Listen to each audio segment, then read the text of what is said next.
Welcome aboard the Polder Express. It's me, Paulina, and I'm back again tonight. I love that 4 of you were already waiting for the stream. I love that. Thank you so much. Y'all are excited.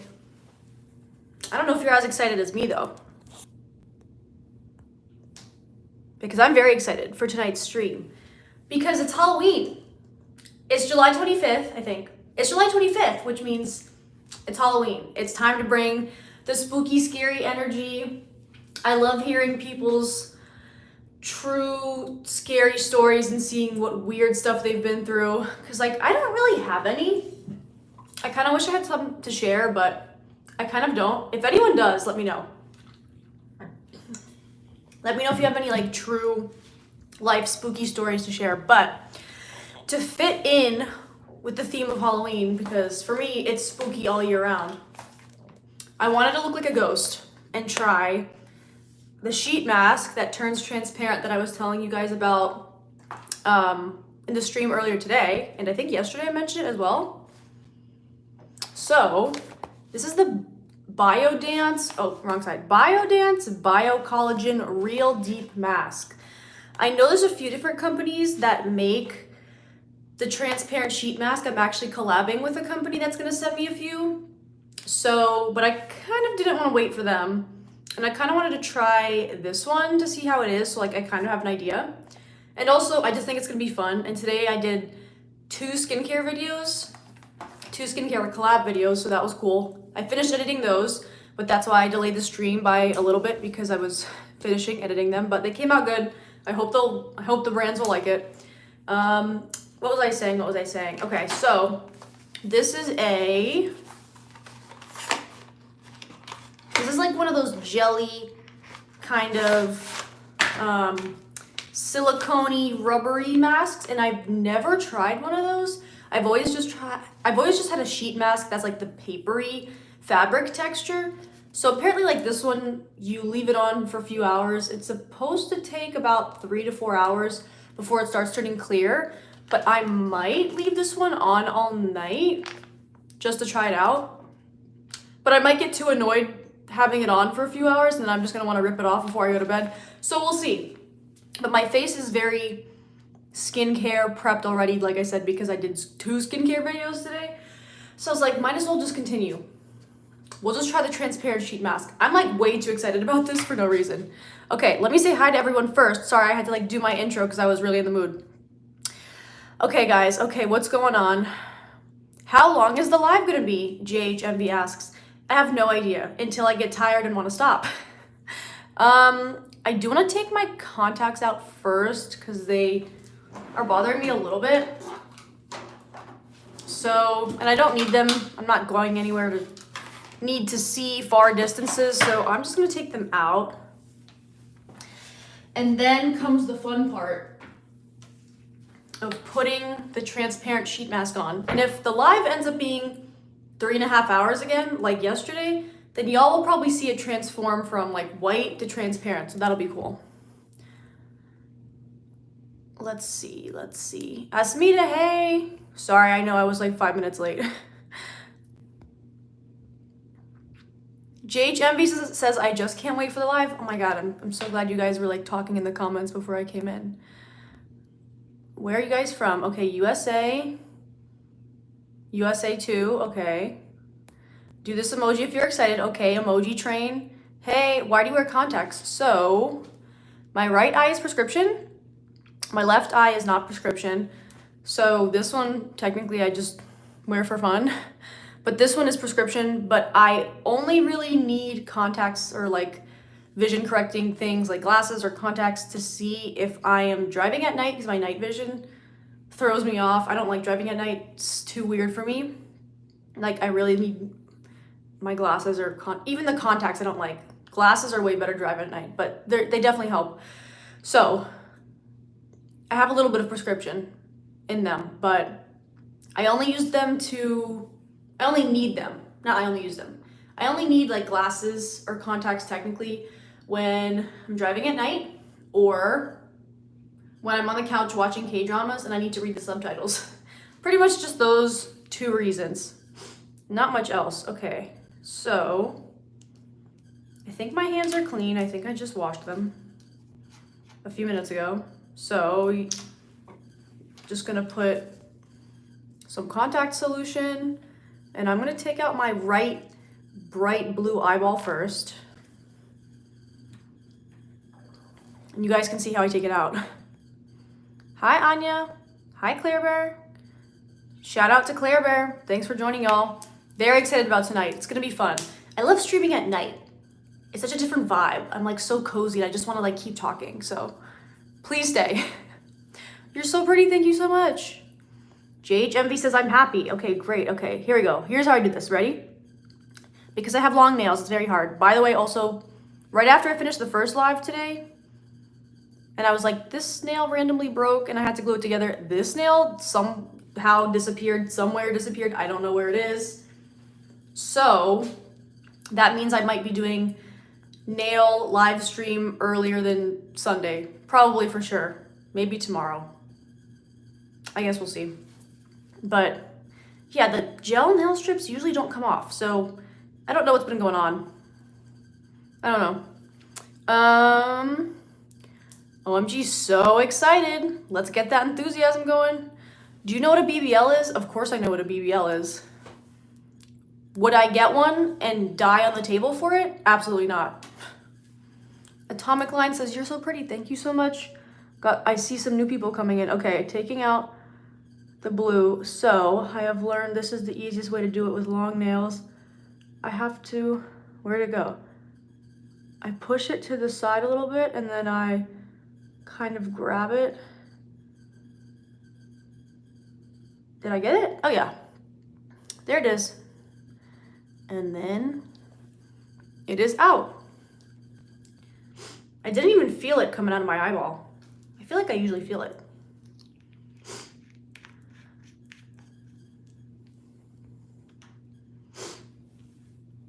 Okay, now,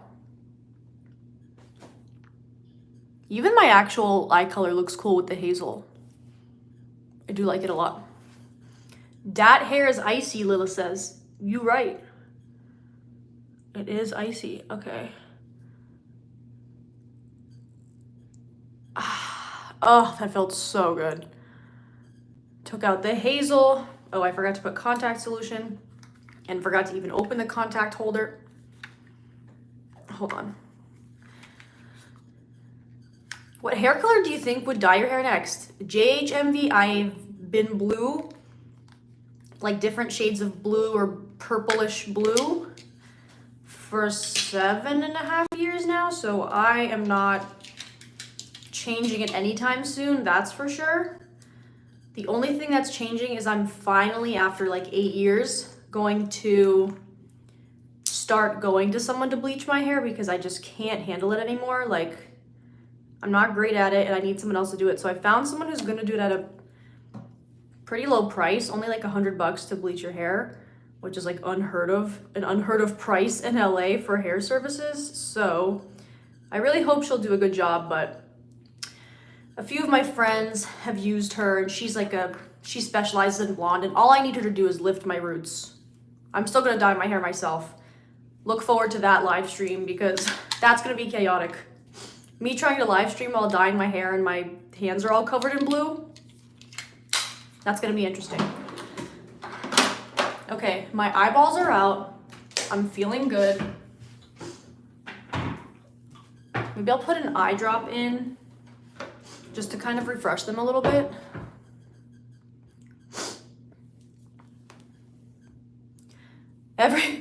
Every time I see you taking it out, my eyes get teary. That's funny. Okay. Oh, ow, ow. Eye drops are good, but they also, it's also like weird. No, it looks like I'm crying. Okay, so it's time to do the transparent sheet mask that is not transparent yet, but should turn transparent in apparently like 3-ish hours. Oh, Asmita, I was going to say, I tried to make you a mod yesterday. Like I tried to search up your username, but I could not find it. It didn't pop up for some reason. So, Asmita, if you still want to be a mod, then just comment on my latest YouTube community post, because I asked people if they want to be a mod. So just comment there, because then I'll be able to like copy your exact channel ID/link, and then you should be good to go. But if you don't want to do it, that's totally fine. But if you want to try it, then just comment on that post. Let me know if you heard me and if that sounds good. Bye, JHMV. Thanks for joining for the short while. I might be on long tonight, who knows? Okay, here we go. Time for the transparent sheet mask. Has anyone tried this before? I know it was like pretty viral on social media and stuff, but okay. Prepare the skin with toner or serum. I have like I have toner, essence, like everything on my face right now. But, okay, let me get my hair clips.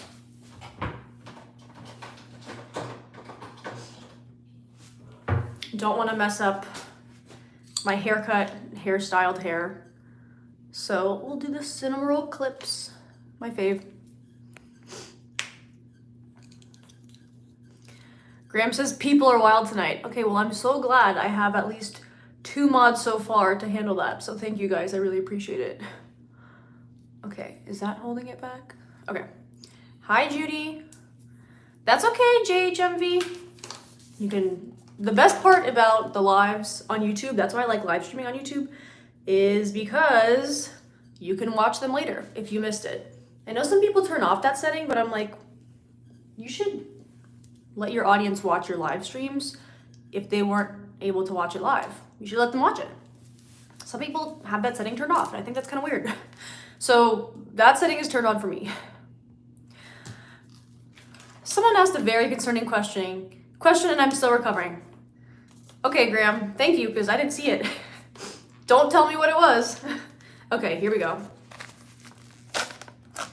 I felt like this was the perfect time to do this sheet mask as well, because we're gonna do spooky, scary stories tonight. We're gonna go back on Reddit, my favorite thing to do. So I felt like looking like a ghost was the best option. Okay, here's what it looks like. Ah! Okay. Let me put this down so it doesn't like drip really. Okay, how do I do this? Remove the film of the bottom mask. Okay, bottom is gonna be first. I think that is this part.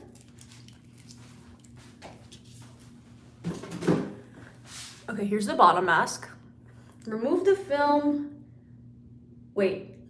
Remove the film of the bottom mask. Align it with your mouth and attach it. I hope I'll still be able to talk while I have this on. I didn't think about that. So if it's not really working for me to talk, then I will be taking this off. Ugh.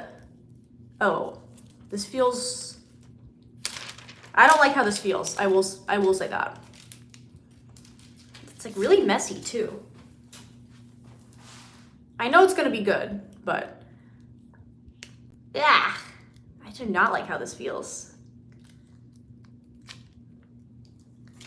Okay, I don't think it matters which side. Does it?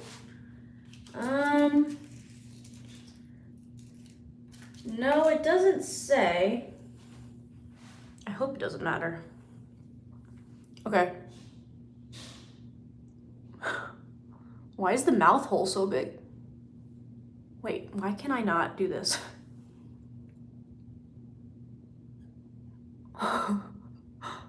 Whoa, wait, that felt so satisfying. Wait. Okay, guys, I lied. I actually like this a lot. Whoa. Should I just do it like this? Should I just not even put the top part on? I guess this is what Santa Claus feels like. Oh my god. This feels so interesting.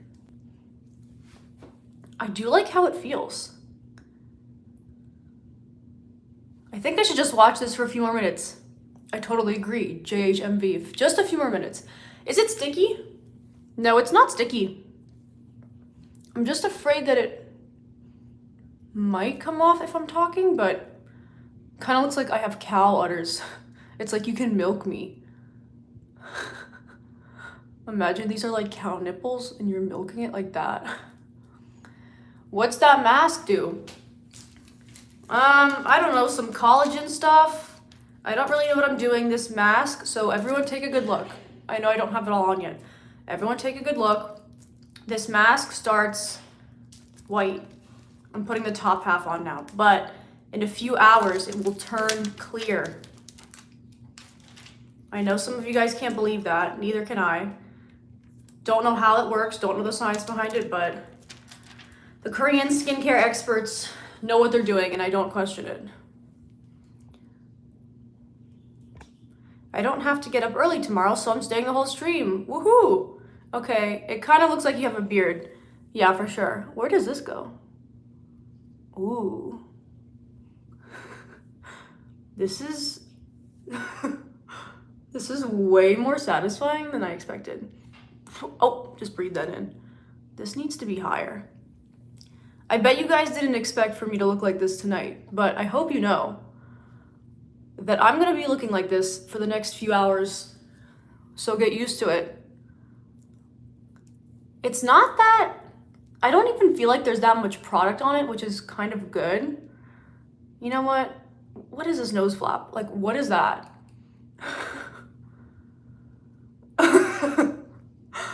Why is it so long? Okay, I'm gonna fold it over like this because otherwise it's gonna bother me. Okay, it's on there. Is it gonna hold is the question. Oh no, I accidentally like cut it there. Okay, this is what it's gonna be. So I'm leaving this on for a few hours. I don't know if I can handle wearing it overnight, but that's it. Leave it on for at least 3 to 4 hours. Once it turns transparent, then remove it. Sounds good. Like I said, I don't know if it's gonna hold while I'm talking, but that's it. I've got the transparent, not yet transparent sheet mask on. Now it's time to go sit on my floor in the living room, my favorite thing to do, and read some people on Reddit's spooky, scary stories. But yeah, so far, I like the texture. This is kind of falling. I like the texture. I thought it was gonna be like really slimy or sticky, but it wasn't. It's pretty good. Okay, let me wash my hands. Does it feel weird when you wear that? Not really. Kind of feels like, it's very cooling, I will say that. It doesn't really feel weird. Jump scare. Ah! Ooh! Did that scare anyone? Please let me know. Okay. I feel like there's an eyelash in my eye. I don't know if there is. Oh, someone said you look like that person from Lord of the Rings. I also got that compliment earlier today. Not compliment, comment. To me, it's a compliment. Let's see. It kind of looks like you have a beard. Yep. Few hours, Sean says. Yeah, that's what it says. So my goal is to be on stream at least 3 hours so we can see this turn transparent live. That'll be cool. Does it feel weird when you wear that? No. You look like Squidward, Casper, and Larry Johnson had a baby. True. I love your hair. It's such a pretty color. Thank you, Lavender. I like the name Lavender. Spooky, scary stories. Exactly. Sean says stop messing with it. I know. It's falling a little bit, so I'm trying to like push it up, but it already kind of snapped there. I hope that's going to be okay. Does it have a smell? No, LOL, you're not scary. Dang it. I guess I can't be a scare actor at Not Scary Farm this year, as much as that's my dream goal in life. Does it have a smell? No. Not at all. I'm just chilling. No smell. Feels great. I just know it's gonna feel good in 3 hours. Okay. Do you play Sally Face? No. I know. It feels really good. Okay, wait, let me put this. How's the cookie? It's so good. I know, it smells good. I kind of want another one. Okay, y'all. Let me put this back in the fridge. Oh, no. I'm gonna have to do that. So far, we have some problems already. But I will prevail. I kind of want a snack. But not really yet. So that's gonna be a maybe. Okay, here we go. So first things first is, I just can't get over how good this actually feels, y'all. It's so cooling. I wonder if it's gonna stay cooling like the whole time though.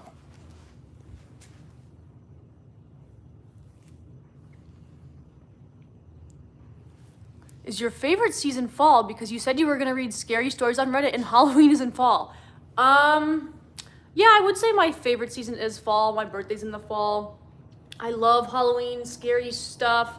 I'll be dropping way too much money this year to go to all the theme parks and do all the haunted, scary stuff. So I will be doing that. But yeah, I love like September, October. So fun. So much to do in LA, like so much good spooky stuff here. Let's see. Am I scary?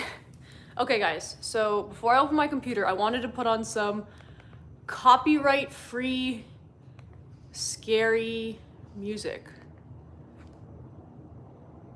Copyright-free, scary music. I don't think the Bluetooth remote works. Oh, now I'm gonna have to spell it out. Okay. Copy.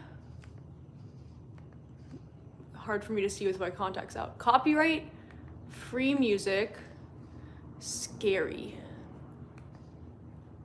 Copyright, free music, hold on. Copyright, free music, space,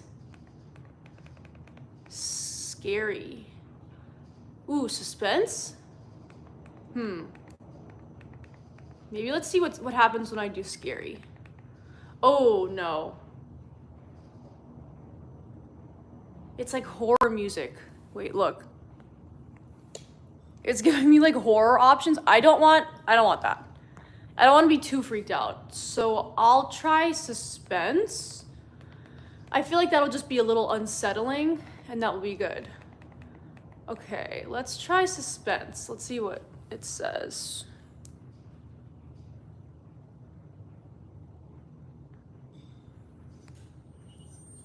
Oh.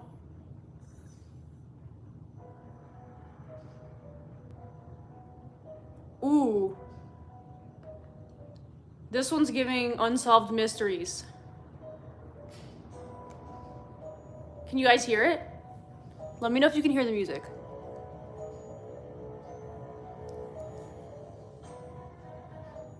This one's pretty good. I think I'll leave it for now. Is this scary? Well, we're going to read on Reddit. The Reddit thread called No Sleep. And apparently, Reddit No Sleep is a place for Redditors to share their scary personal experiences. Can you guys hear the music? Is it too loud? Your hair looks so shiny, thank you. He put some good stuff in there when he cut it yesterday.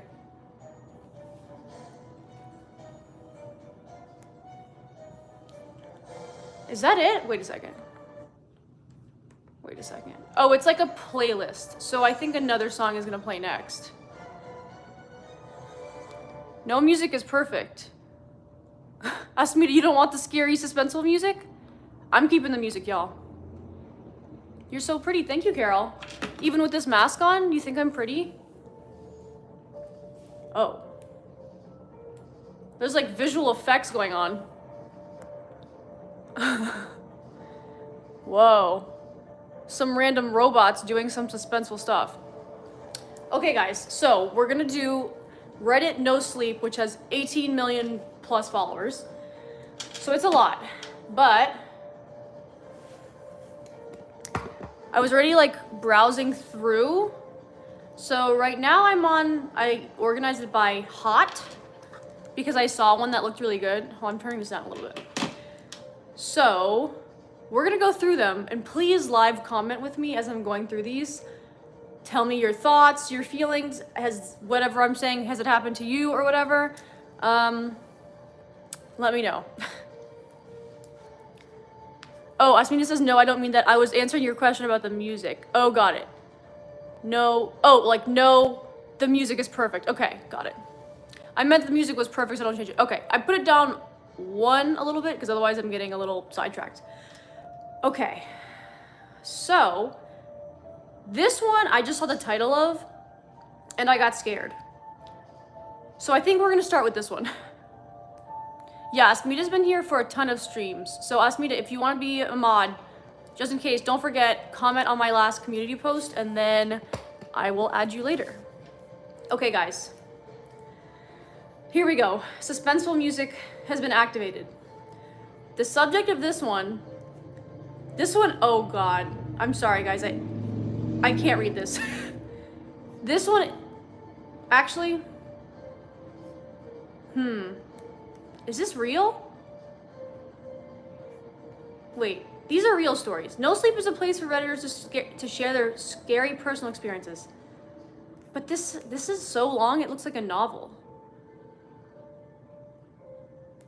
Okay, you know what? We're just gonna try it. This one's very long, but I hope it's worth it because it was like in the hot section of Reddit, so it must be good. It must be good. Hi, Mackenzie. Hi. You have a new sub also. Thank you, Carol. Do these emojis. Please comment scary emojis. If you're gonna be scared, comment scary emojis. I will comment after the live. Sounds good. Okay, guys. Here's the subject of the first No Sleep on Reddit. There's an old woman who appears outside our house at 4:31 a.m. every night. Plot twist. The woman is me wearing a transparent sheet mask. She's getting closer and I don't know what to do. Not she's getting closer, y'all. Oh no. I never thought I'd be the kind of person posting on No Sleep. That's always a scary first sentence to say. But here I am. I need to get this off my chest, and maybe someone out there has dealt with something similar. I hope not, but I'm desperate for answers. JHMB says, oh, this is good. Yeah, guys, I'm scared already. First, let me introduce myself. He's giving like his full background information. I'm gonna not say it. I'm Jake, a college student. I live with my parents in Oregon. We have a cozy 2-story house on a quiet street surrounded by towering pine trees. Red flag already. It's usually peaceful here, but for the past week, our nights have been anything but ooh, ooh, ooh.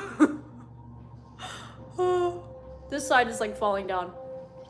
My mom, why is he giving like his full parents' names and everything? He might as well just give their social security numbers at this point. My mom, not gonna say her name. My mom is a high school English teacher. She's always been the rational one in the family, with a no-nonsense attitude that usually keeps us grounded. My dad, on the other hand, is a former Marine turned construction foreman. He's got that tough guy exterior, but I've always known he's a softie at heart, especially when it comes to me and mom.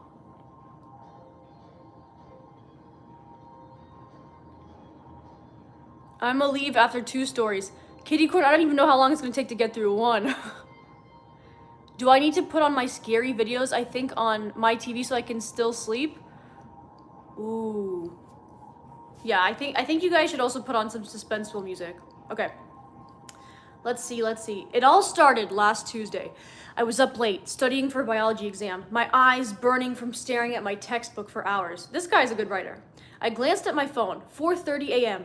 Shit, I muttered, realizing I'd have to be up for class in just a few hours. That's when I heard it. The distinct sound of our doorbell. Who the hell would be ringing our doorbell at this hour? Nothing scarier than someone ringing your doorbell late. One time someone rang my doorbell at like 9 p.m. and I freaked out, but it was just FedEx. I don't know why they were so late, but they were late. I crept downstairs, my heart pounding. Our chihuahua, Scooby, that's a good name, was already at the door, growling softly. I peeked through the peephole and felt my blood run cold. Oh, you guys. There, illuminated by our porch light, stood an old woman. She was thin, almost skeletal, with wispy white hair that seemed to float around her head like a halo.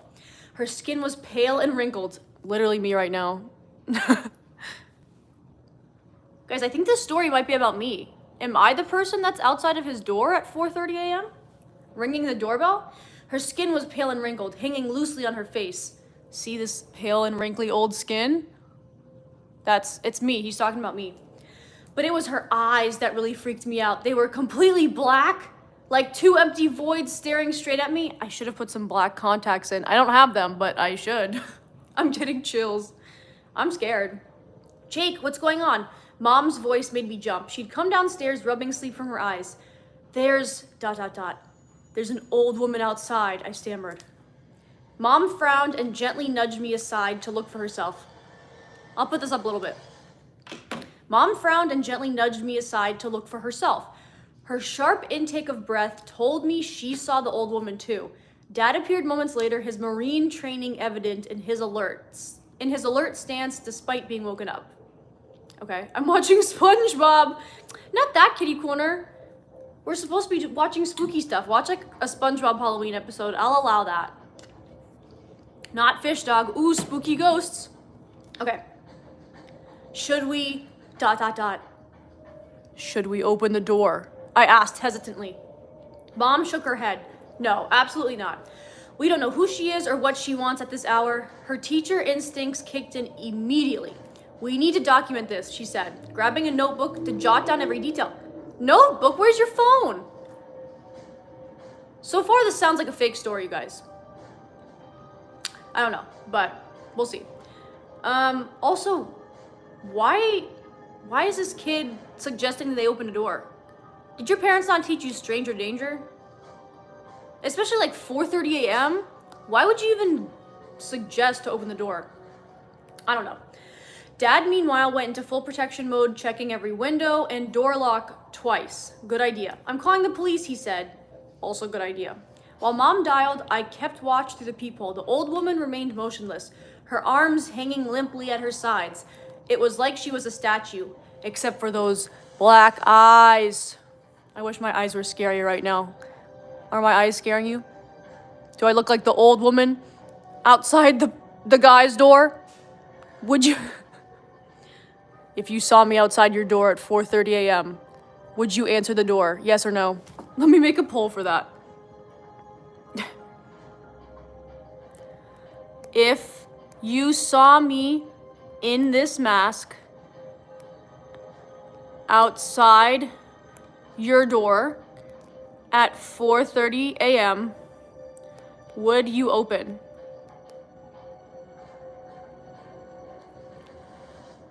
Please come in, first option, or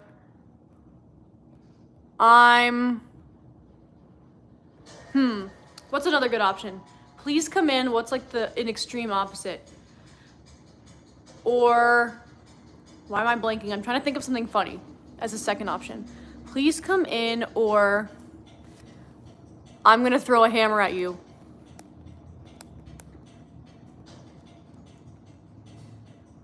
Okay, poll has begun. Please vote. Hello, good evening. Douglas, hello. I laughed my butt off. Thank you, Victoria. No, I would wonder why there's a random white girl at my door. Hide under my bed, Eddie says. Okay. Okay, guys, let's continue. Okay. The woman remained motionless. Her arms were limp. She seemed to follow my every movement, even though I knew she couldn't see me. Scary. Asmita says, I will open the door because you are not scary. That's very nice of you. Thank you.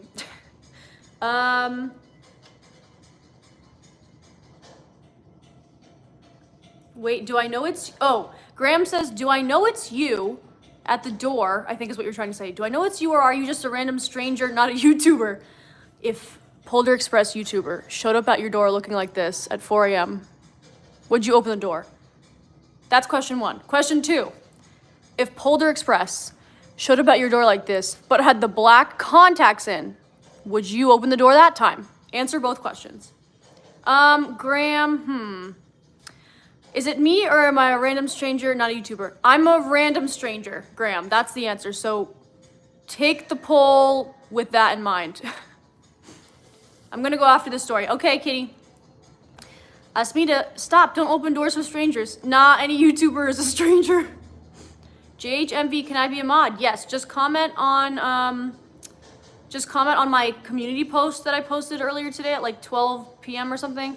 Just comment you want to be a mod, let me know why. Just read the prompts and just answer them, and then I'll hook you up. Wow, didn't expect to see that face in strolling through streams. I know, Mike, you did not expect it. You did not expect to see me here today looking like this, but you did. Maybe not when you have black eyes. Okay, Asmita's gonna let me in her house if I don't have the scary black eyes. But if I look like this with the black eyes, she's not gonna let me in. No, I'd call the asylum. I also would. Check the calendar to see if it's purge day. I love that answer.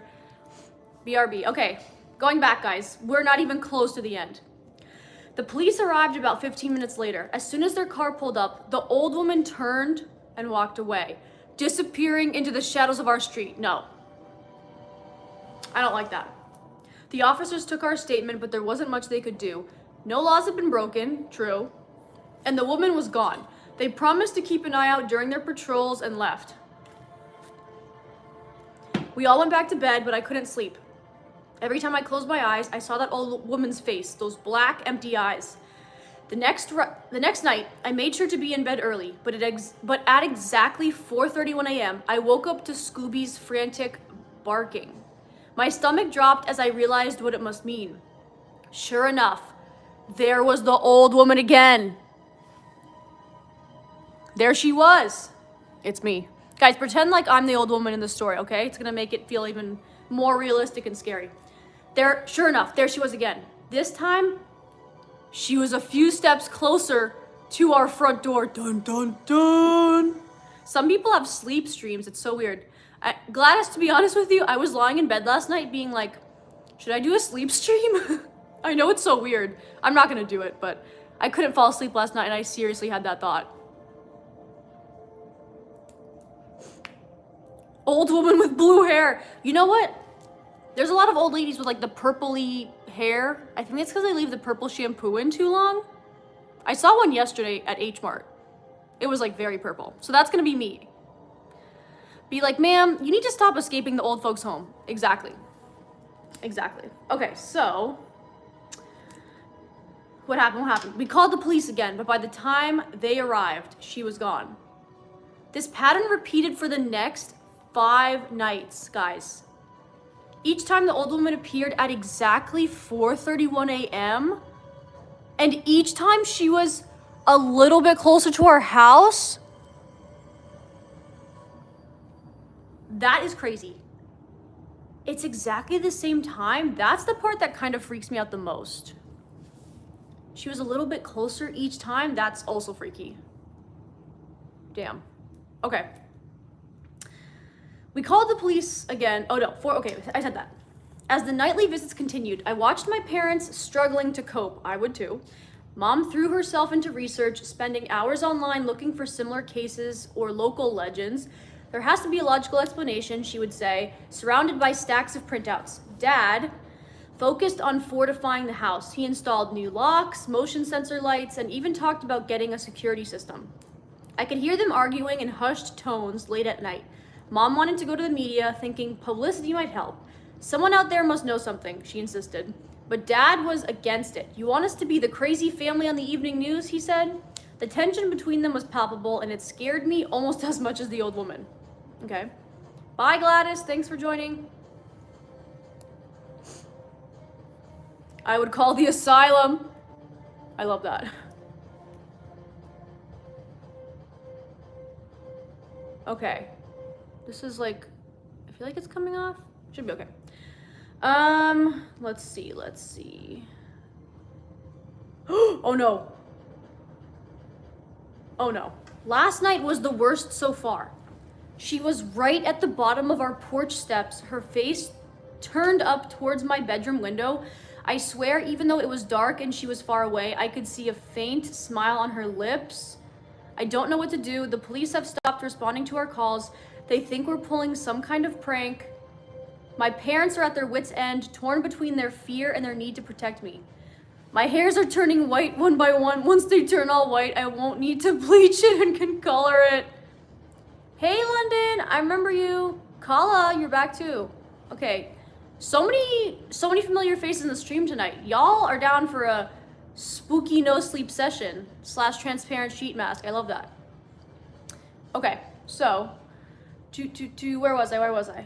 I don't know what to do, he's saying. The police have stopped. Oh, they think we're pulling a prank. My parents are at their wits' end, torn between their fear and their need to protect me. Part of me hopes this is all just some weird, prolonged dream that I'll wake up and everything will be normal again. But deep down, I know that's not the case. Kala says, what is this? I'm reading a scary story in Reddit No Sleep. Spooky fun time. Exactly, Victoria. This is about a creepy old woman with black eyes that shows up on this guy in front of this like family's door at the same exact time every night, and she gets closer and closer each night. That's what I'm doing, London and Kala. Scary. Whew. If anyone has experienced anything like this, let me know. I don't know how much longer we can take this nightly visitor. I'll update if anything changes. For now, I'm just praying she doesn't get any closer tonight. Okay, let's see.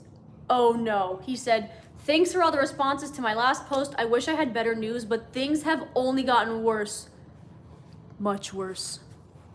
Damn. Wait, I'm scared. I need herpes squishmallow to keep me company. Okay, what did you guys vote so far? If you saw me in this mask outside your door at 4:30 a.m., would you open? Most of you, almost half and half. But so far, I'm going to throw a hammer is the winner. Okay, guys, so things have gotten much worse. It's been 3 more nights since I last updated, and each one has been more terrifying than the last. The old woman is getting closer, and I'm starting to lose my mind. My parents aren't faring much better. Oh no. On the 8th night, this has happened 8 times so far. On the 8th night, she was halfway up our porch steps. I remember pressing my face against the cool glass of my bedroom window, my breath fogging up the pane as I stared down at her. She stood there motionless, those black eyes fixed on our door. My dad, thinking he could scare her off, flicked on the porch light and yelled through the door, "We see you, get off our property or we're calling the cops." His voice cracked slightly, betraying the fear behind his tough facade.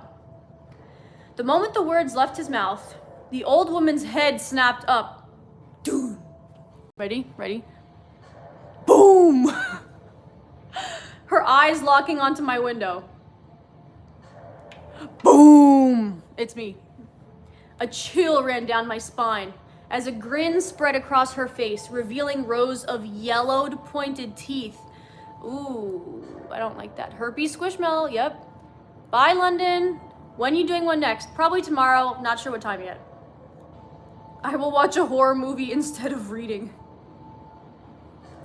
Okay. Her yellow pointed teeth. Oh no, I whispered, stumbling back from the window. I don't know what's scarier, the face mask or the story. I also don't know. When I worked up the courage to look at her again, she was gone. Guys, how does she disappear so quickly? That's the weird part. But the porch light was off. Even though Dad swore he never touched the switch. What the heck? The next night, she made it to the top of the porch. This time, my mom lost it. That's it, she screamed, stomping down the stairs. I'm going out there and giving this old bat a piece of my mind. Her usually calm demeanor had cracked, replaced by a frantic desperation. Sarah, no!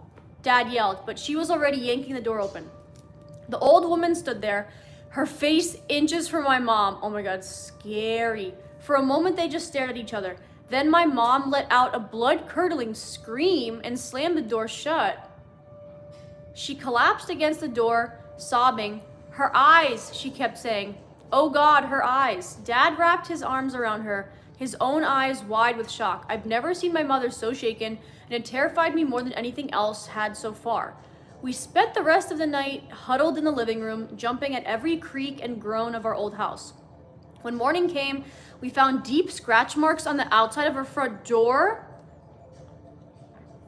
I don't know. I think the story is fake. It sounds fake just because it's so well written, but who knows? Maybe something crazy is gonna happen at the end and we're like, oh, this is real. Okay, so last night was the worst yet. At 4:31 a.m., Scooby started barking. But this time, it wasn't his usual aggressive bark. It was high-pitched and terrified. I ran downstairs to find him cowering in the corner of the living room, whimpering. And there, pressed against our front window, was the old woman's face.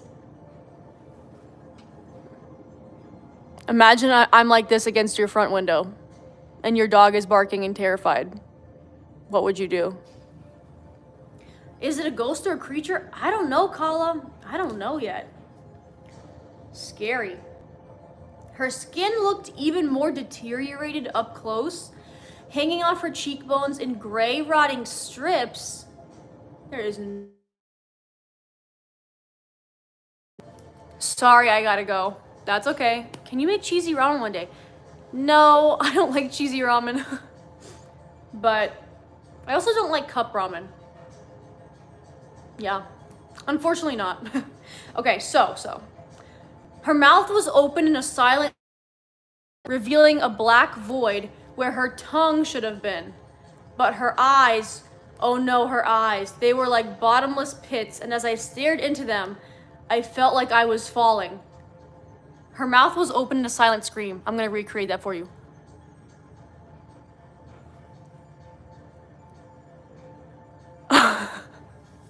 Why is this so funny? I don't know how long I stood there, transfixed. It could have been seconds or hours. I was only snapped out of it when I heard my dad's voice.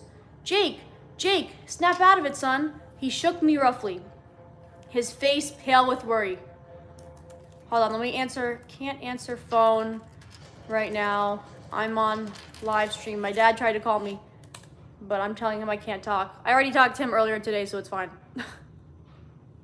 Okay. Snap out of it, son. He shook me roughly, his face pale with worry. I blinked, coming back to reality. The old woman was gone, but a foul, rotting smell lingered in the air. Y'all, there is like no way that this is a real story. We are at our wits' end. My parents are barely holding it together. Mom stopped trying to find logical explanations and has started leaving salt lines at the doors and windows.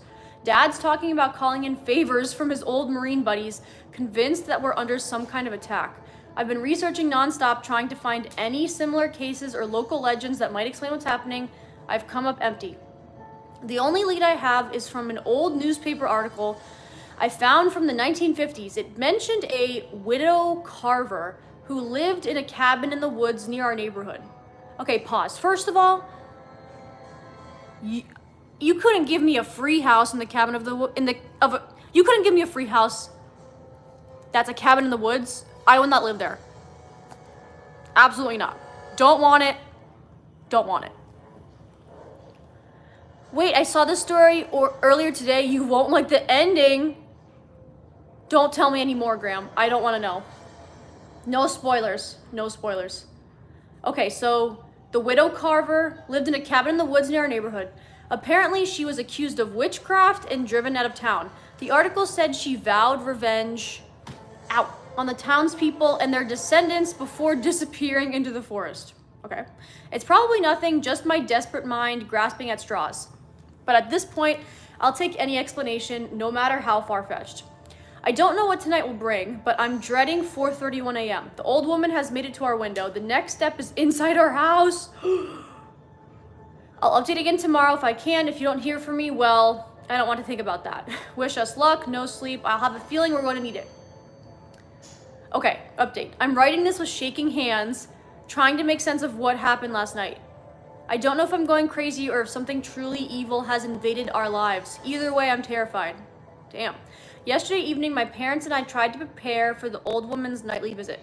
We double-checked all the locks, closed all the curtains, and even pushed furniture against the doors. Dad got his old baseball bat from the garage. This one little piece keeps falling. It's so annoying. Dad got his old baseball bat from the garage, and Mom clutched a can of pepper spray. We were determined to confront whatever came at 4:31 a.m. As the hour approached, we huddled together in the living room. Scooby was unnaturally quiet, curled up in a tight ball under the coffee table. The air felt heavy, like the moment before a thunderstorm. 4:30 a.m. 1 minute to go. Maybe she won't come. Mom whispered, her knuckles white around the pepper spray. Her usual composure was gone, replaced by fear. 4:31 a.m. For a moment, nothing happened. We held our breath, ears straining for any sound. Then we heard it, a soft, scraping noise coming from the front door. Dad gripped his bat tighter. I'm going to check, he said, moving towards the door. His Marine training was kicking in, but I could see the tremor in his hands. No! Mom and I hissed in unison, but he was already at the peephole. He looked through, then stumbled back, his face pale. She's gone, he stammered. Relief washed over us, but it was short-lived. Because at that moment, we heard Scooby let out a pitiful whine. We turned to see him staring, trembling at something behind us. No! No! Slowly dreading what I'd see, I turned around. There she was, inside our house. No. No way. And similar to Insidious movie, I think. I saw that movie, but I don't remember it. Damn. She's inside the house now, y'all. The old woman stood in the doorway to the kitchen. Her emaciated frame silhouetted against the darkness. Her black eyes seemed to suck in all the light in the room. Mom screamed. Okay, wait, pause. Every time I read a new paragraph, the music changes because it's a different playlist, and each song is only 2 minutes long. And each time the song changes, it just happens to match perfectly with what's going on right now. So I'm glad we had the suspense music on. Not me laughing. Okay. Her black eyes are sucking the light in the room. Mom screamed, Dad swung his bat, but it passed right through her as if she was made of smoke. There's no way, you guys. I saw a side of my parents I'd never seen before. Mom, usually so composed, was shaking like a leaf, tears streaming down her face, but her voice was steady as she recited what sounded like a protection prayer. Dad, who I had always seen as unshakable, looked utterly lost, but when the old woman took a step forward, he positioned himself in front of us without hesitation, his body a shield. I couldn't move, I couldn't breathe. Those eyes held me paralyzed. I'm holding my herpes mushroom. Everyone grab your herpes mushroom. Okay, right now the poll is exactly 50-50. Oh, it just changed. Okay, please come in right now is winning. I couldn't move, I couldn't breathe. She took another step forward. Her mouth opened wider than any human mouth should, revealing that terrible black void. I can't open my mouth that wide because of the mask, but pretend I'm that.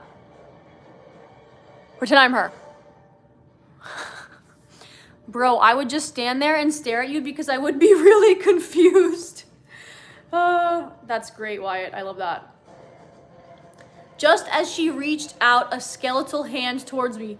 Ooh. Ooh.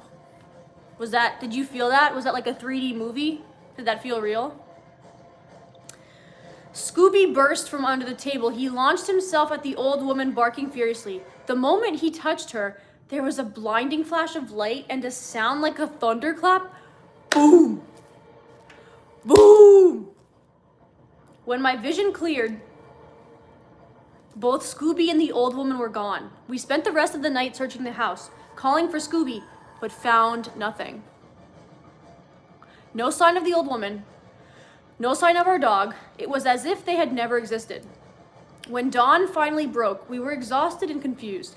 Had it all been some kind of shared hallucination? But the scratch marks on the door were still there and Scooby was still missing.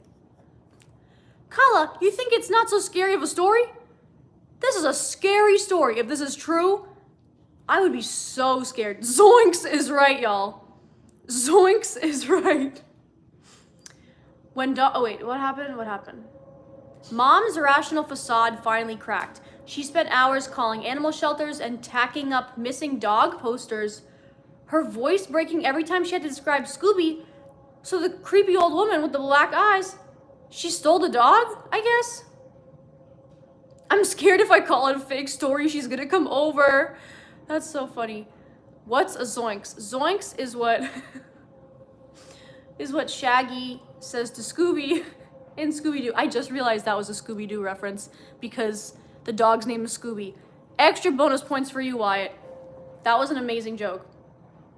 Okay. So Scooby's missing.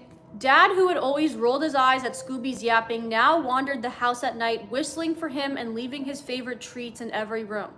I tried to sleep. I think we're like 3/4 of the way done, y'all. Let me see. Okay, we're almost at the end.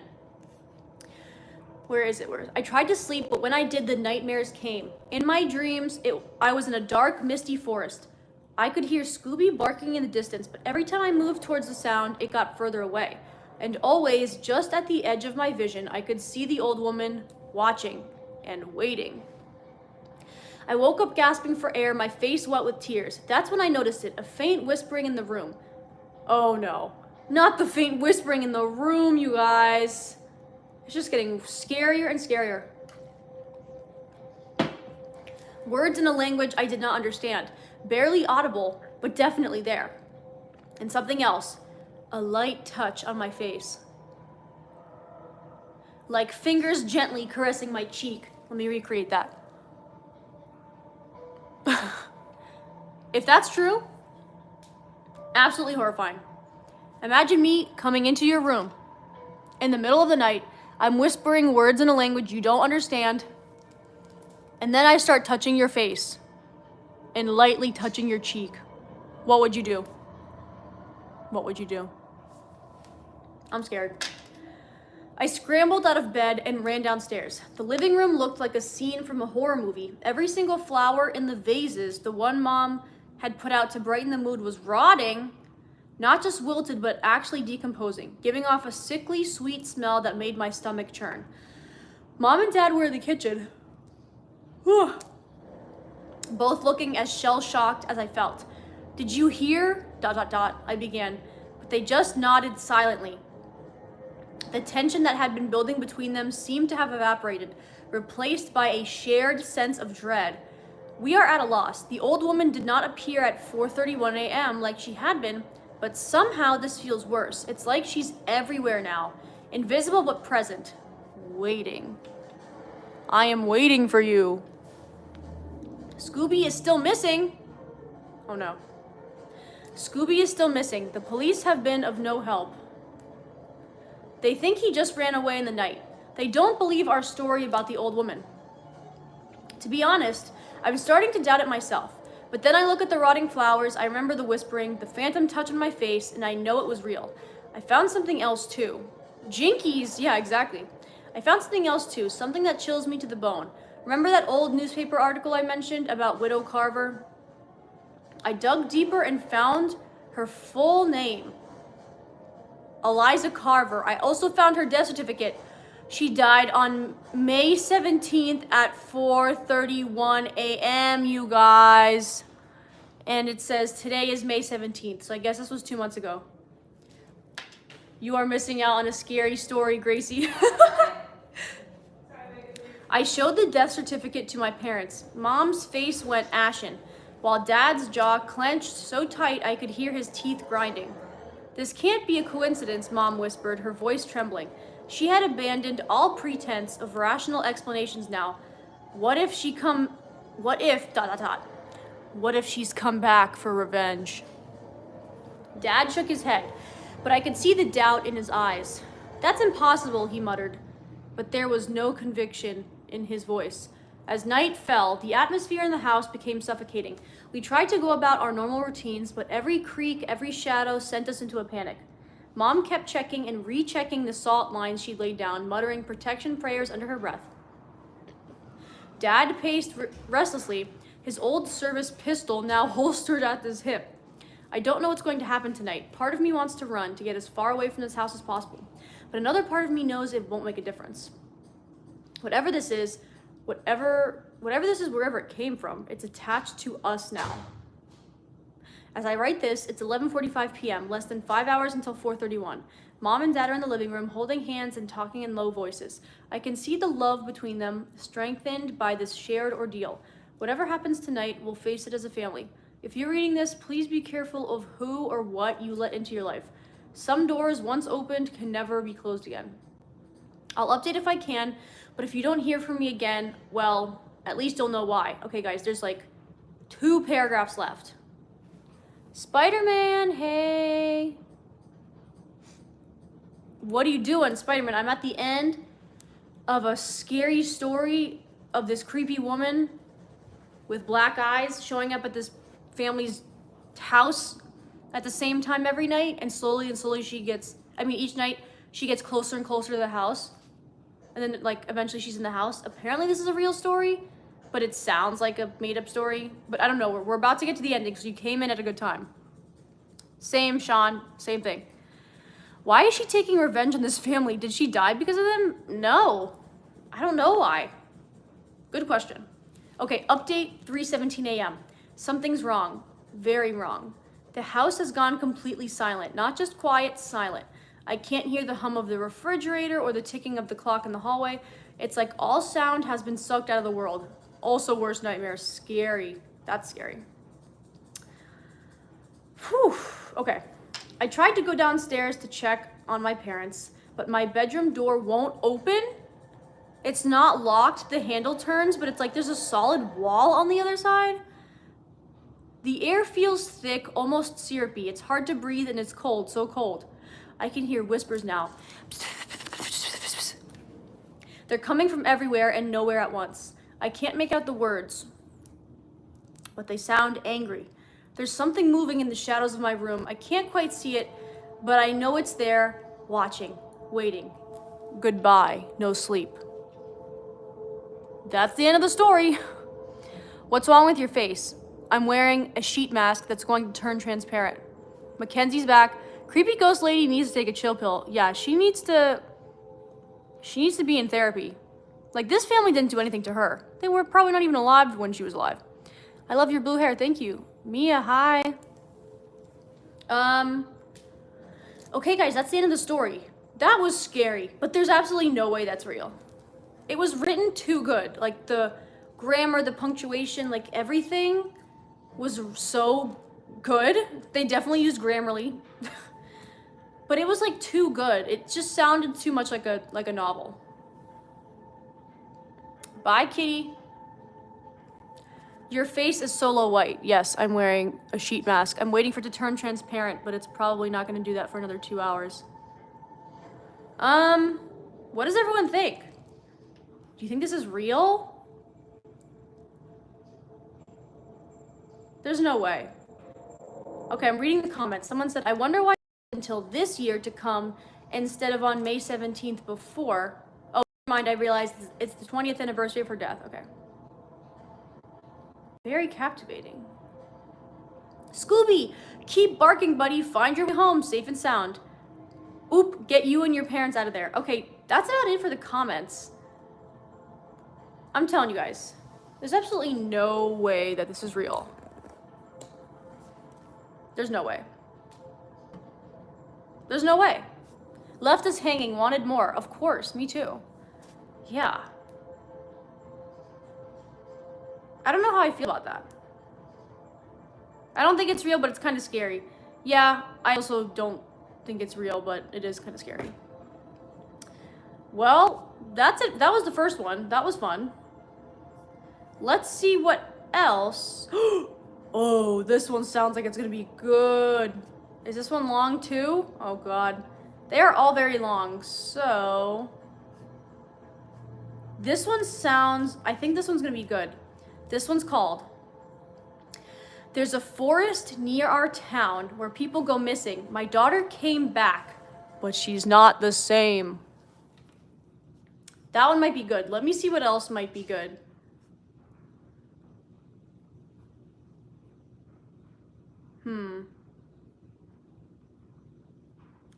Stories about like parks.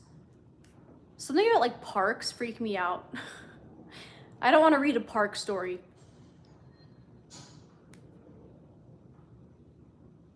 The heck? Is this like, are you sure these are real stories? I don't know. I think I want to read, oh yeah, it's good. Okay, Wyatt, you read the forest one? It's got a forest, it's good. Okay, I'm gonna read this one. Wyatt said it's good. I'm gonna read this one. Someone was being sexual in Spanish. Luckily, I can kind of read Spanish. Thank you, Graham, for keeping it together. I love your necklace. Where'd you get it? Thank you, Izzy. I don't know which one you're talking about, but this one is my middle name. I got this on Etsy. This one I don't remember where I got. Definitely just some cheap, costed just a few dollars on who knows what platform. Okay, y'all. Hold on, let's see.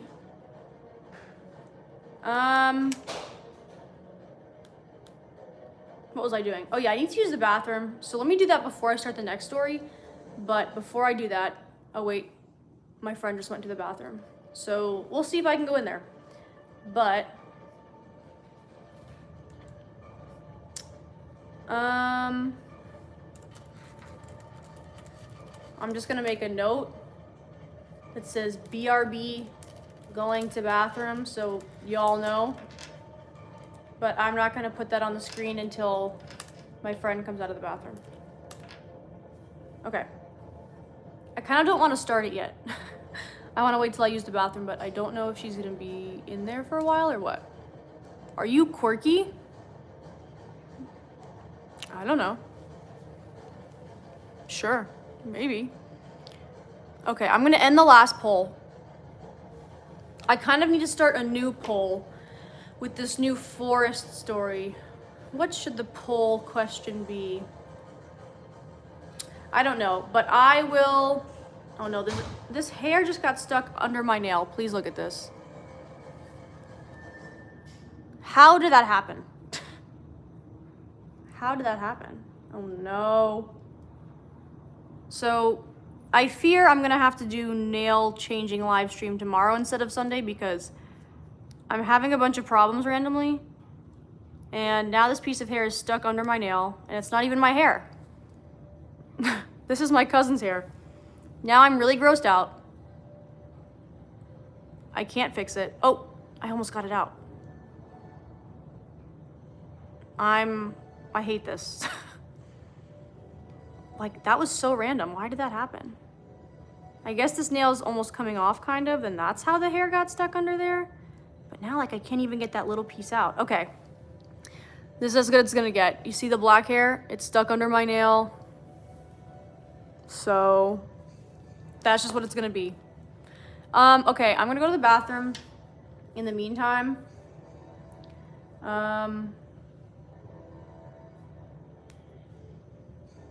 Hold on. My cousin texted me, I have to respond.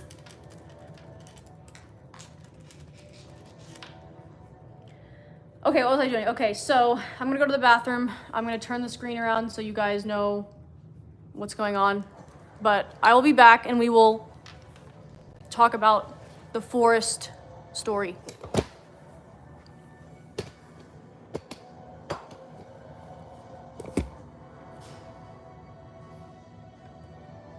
I'm also gonna put it on mute. So you guys aren't gonna hear the scary music anymore, unfortunately, until I come back.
Jump scare, I'm back.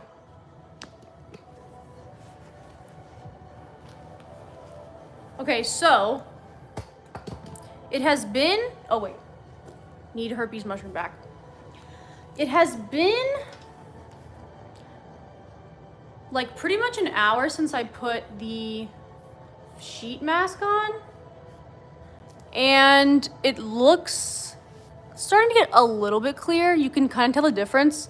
Like the parts where it hasn't really stuck to my face is where it's kind of just like white. But the parts where it has stuck to my face, like see this part has not stuck to my face. That's why it's kind of just white. But the parts where it has stuck to my face is starting to get a little bit clear. So that's kind of cool. So it is a little bit more stuck on my face, I will say. Graham says, I'm a good mod. You are. Hi, Mia. Hello, Lillian. Perfect timing if you're still here. I'm about to start another no sleep scary story. Okay, guys. This one's called, There's a Forest Near Our Town Where People Go Missing. My daughter came back, but she's not the same. Dun, dun, dun. Bye, Mackenzie. Go read your baby sister a story. Bye. I'll be back. Okay, I'll probably be on for a while tonight, to be honest. I'm having a lot of fun. I can't stop pacing. The old wooden floor creaks with every step, a constant reminder of how empty our house feels. The smell of burnt coffee hangs in the air. I forgot to turn off the machine again. Outside, the wind blows through the trees, making the colorful autumn leaves dance. Guys, these stories are written way too well. Like, there's no way they're real. And these people are like giving their real names, apparently. I don't know, is like this thread specifically supposed to be written as if it's like a novel? I don't know.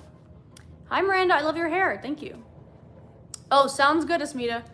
Hold on, let me do this real quick. I want to make Asmita a mod so she can try it out. Let me do that literally right now.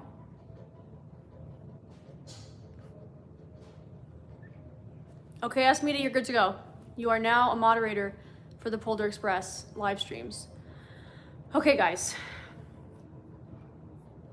My name is John. I'm 42, teach history at the local high school, and right now I'm living every parent's worst nightmare. Our town is the kind of place you see on postcards. White picket fences, cute little shops, and a church so old it was around before America was even a country. Tourists love it here, especially in the fall when the trees turn all orange and red. But my town has its secrets. I should know. I've spent years studying our town's history. There are stories that don't make it into the guidebooks. Whispers about Blackwood Forest that surrounds us. Strange things have happened there over the years. I never thought my family would become part of those stories. Should I just do the live stream for the next 3 hours just like this? Just looking in the camera, not even talking? So that random people can find me and have absolutely no idea what's going on? John, my wife's voice snaps me out of my thoughts. Sarah stands in the doorway, looking like she hasn't slept in days. To be honest, neither of us has. Anything new? Question mark? I shake my head. Not yet. The police chief said they're bringing in some expert from Boston. But, ... I don't finish the sentence. We both know what I'm thinking. Oh no. Sarah sits on the couch, clutching her phone like a lifeline. I keep expecting her to call or text. I sit next to her, putting my arm around her shoulders. For a moment, we're quiet, both lost in memories of our daughter, Emily. Emily on her first day of school, all smiles and pigtails. Emily winning the science fair, grinning from ear to ear. Emily last week, laughing at my terrible jokes. Emily yelling that she hated me before running out the door. I should have gone after her, I say quietly. Sarah squeezes my hand. We both thought she'd come back. She always did before. But not this time. Not after our stupid fight about a sleepover. Someone knocks on the door, making us both jump. I rush to open it, hoping against hope. But it's not Emily. It's Chief Parker. Ow. My leg. Ow.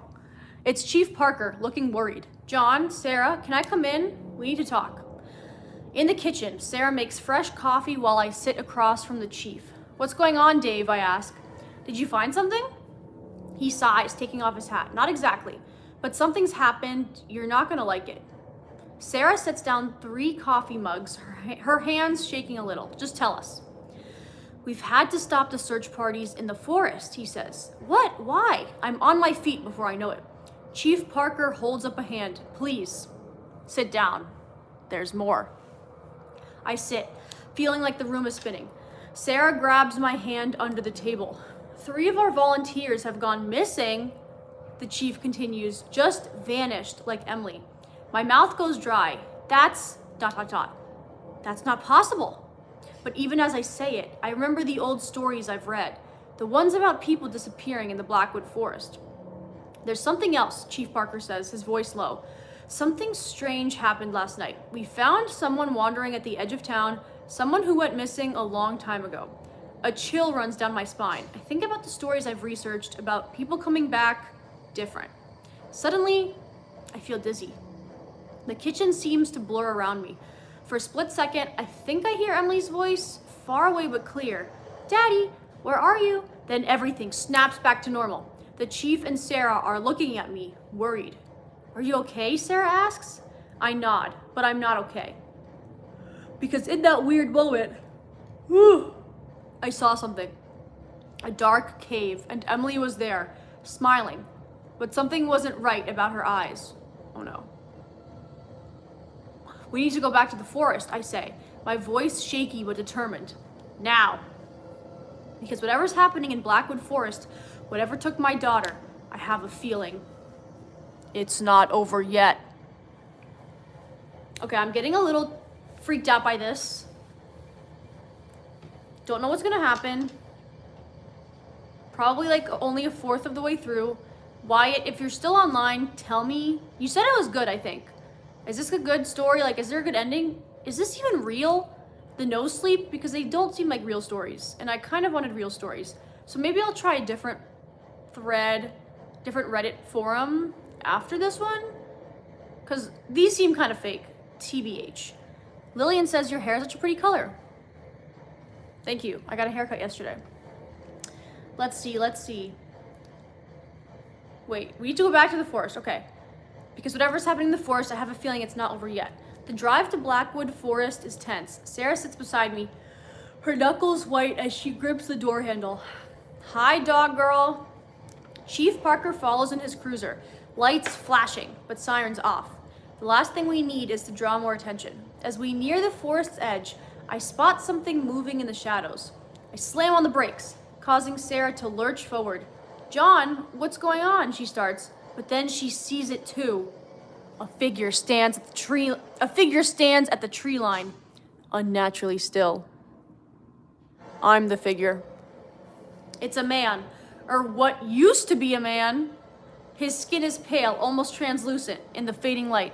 That's gonna be my sheet mask soon, translucent. But it's his eyes that make my stomach churn. They're fixed on us, unblinking. The man's head turns towards us. The movement too smooth, like a camera panning.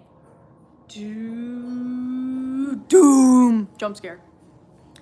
For a moment, he just stares. Then, as if pulled by some invisible force, he begins to walk towards the road, towards town. His gait is odd, each step precisely the same length as the last. Kind of a weird way to describe someone's walk, I don't know. Chief Parker pulls up beside us, rolling down his window. Don't get out of the car, he warns. We've seen this before. They can't seem to enter the town limits. I feel like I've seen this on TV before.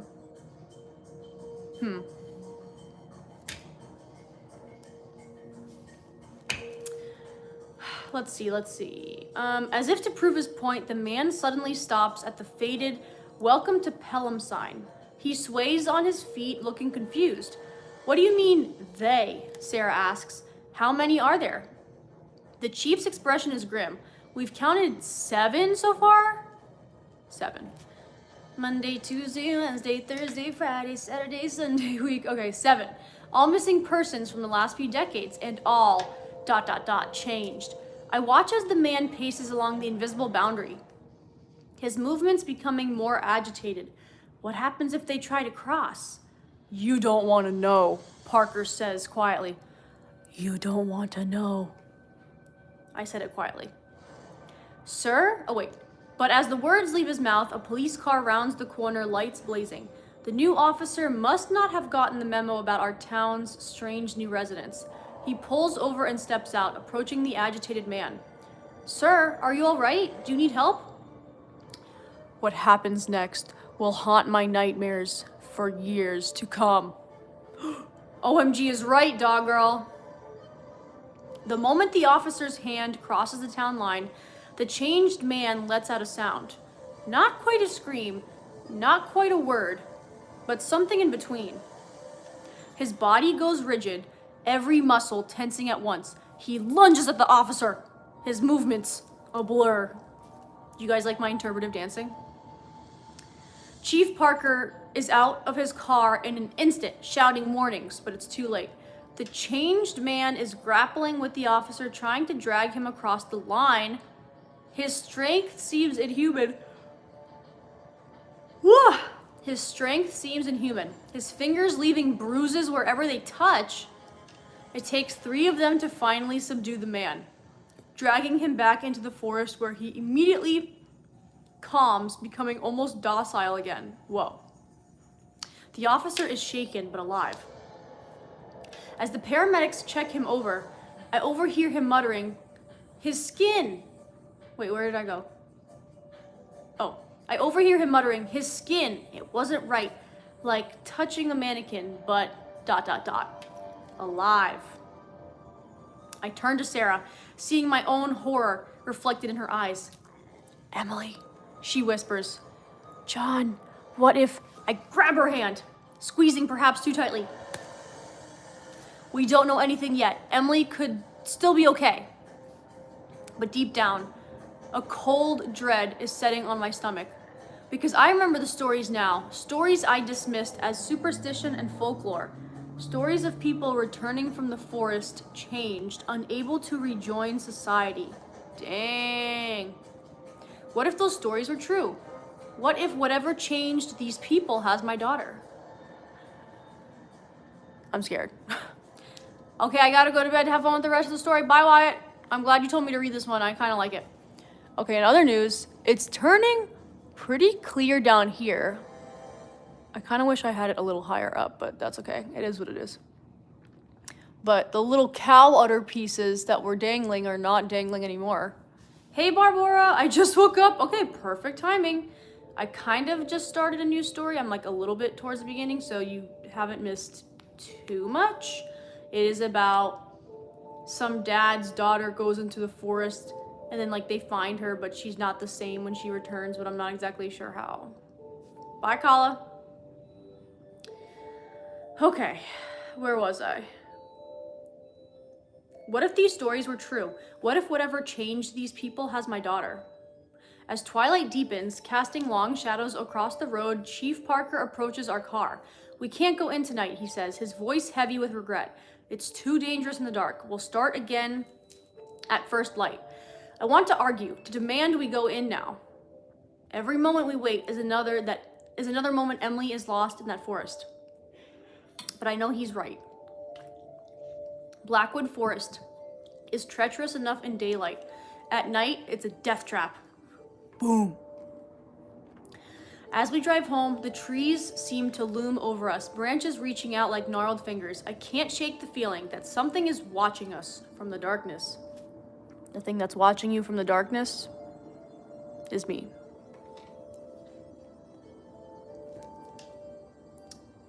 Let's see. As we drive home, wait, I already said that. That night, as Sarah finally falls into an uneasy sleep, I sit at my desk, poring over old town records. There has to be a pattern, some clue we've missed. My eyes burn with exhaustion, but every time I close them, I see Emily's face. Just as I'm about to give up, a name catches my eye. Elizabeth Proctor, age 9, missing for 3 days in 1793? She old. Found in a cave, eyes unseeing, speaking words not of this earth. My heart races. A cave. Just like in my vision. Outside, a wolf howls, long and mournful, but underneath that familiar sound, I swear I hear something else. A high, keening wail that raises the hair on the back of my neck. It sounds almost ... human.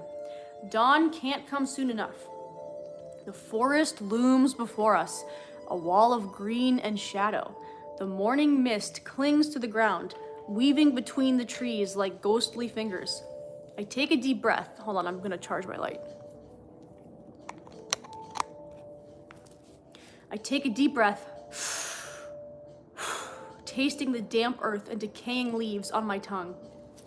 Barboris says when we end the live. Not for a while. I'm having too much fun. I want to end it once the mask turns transparent.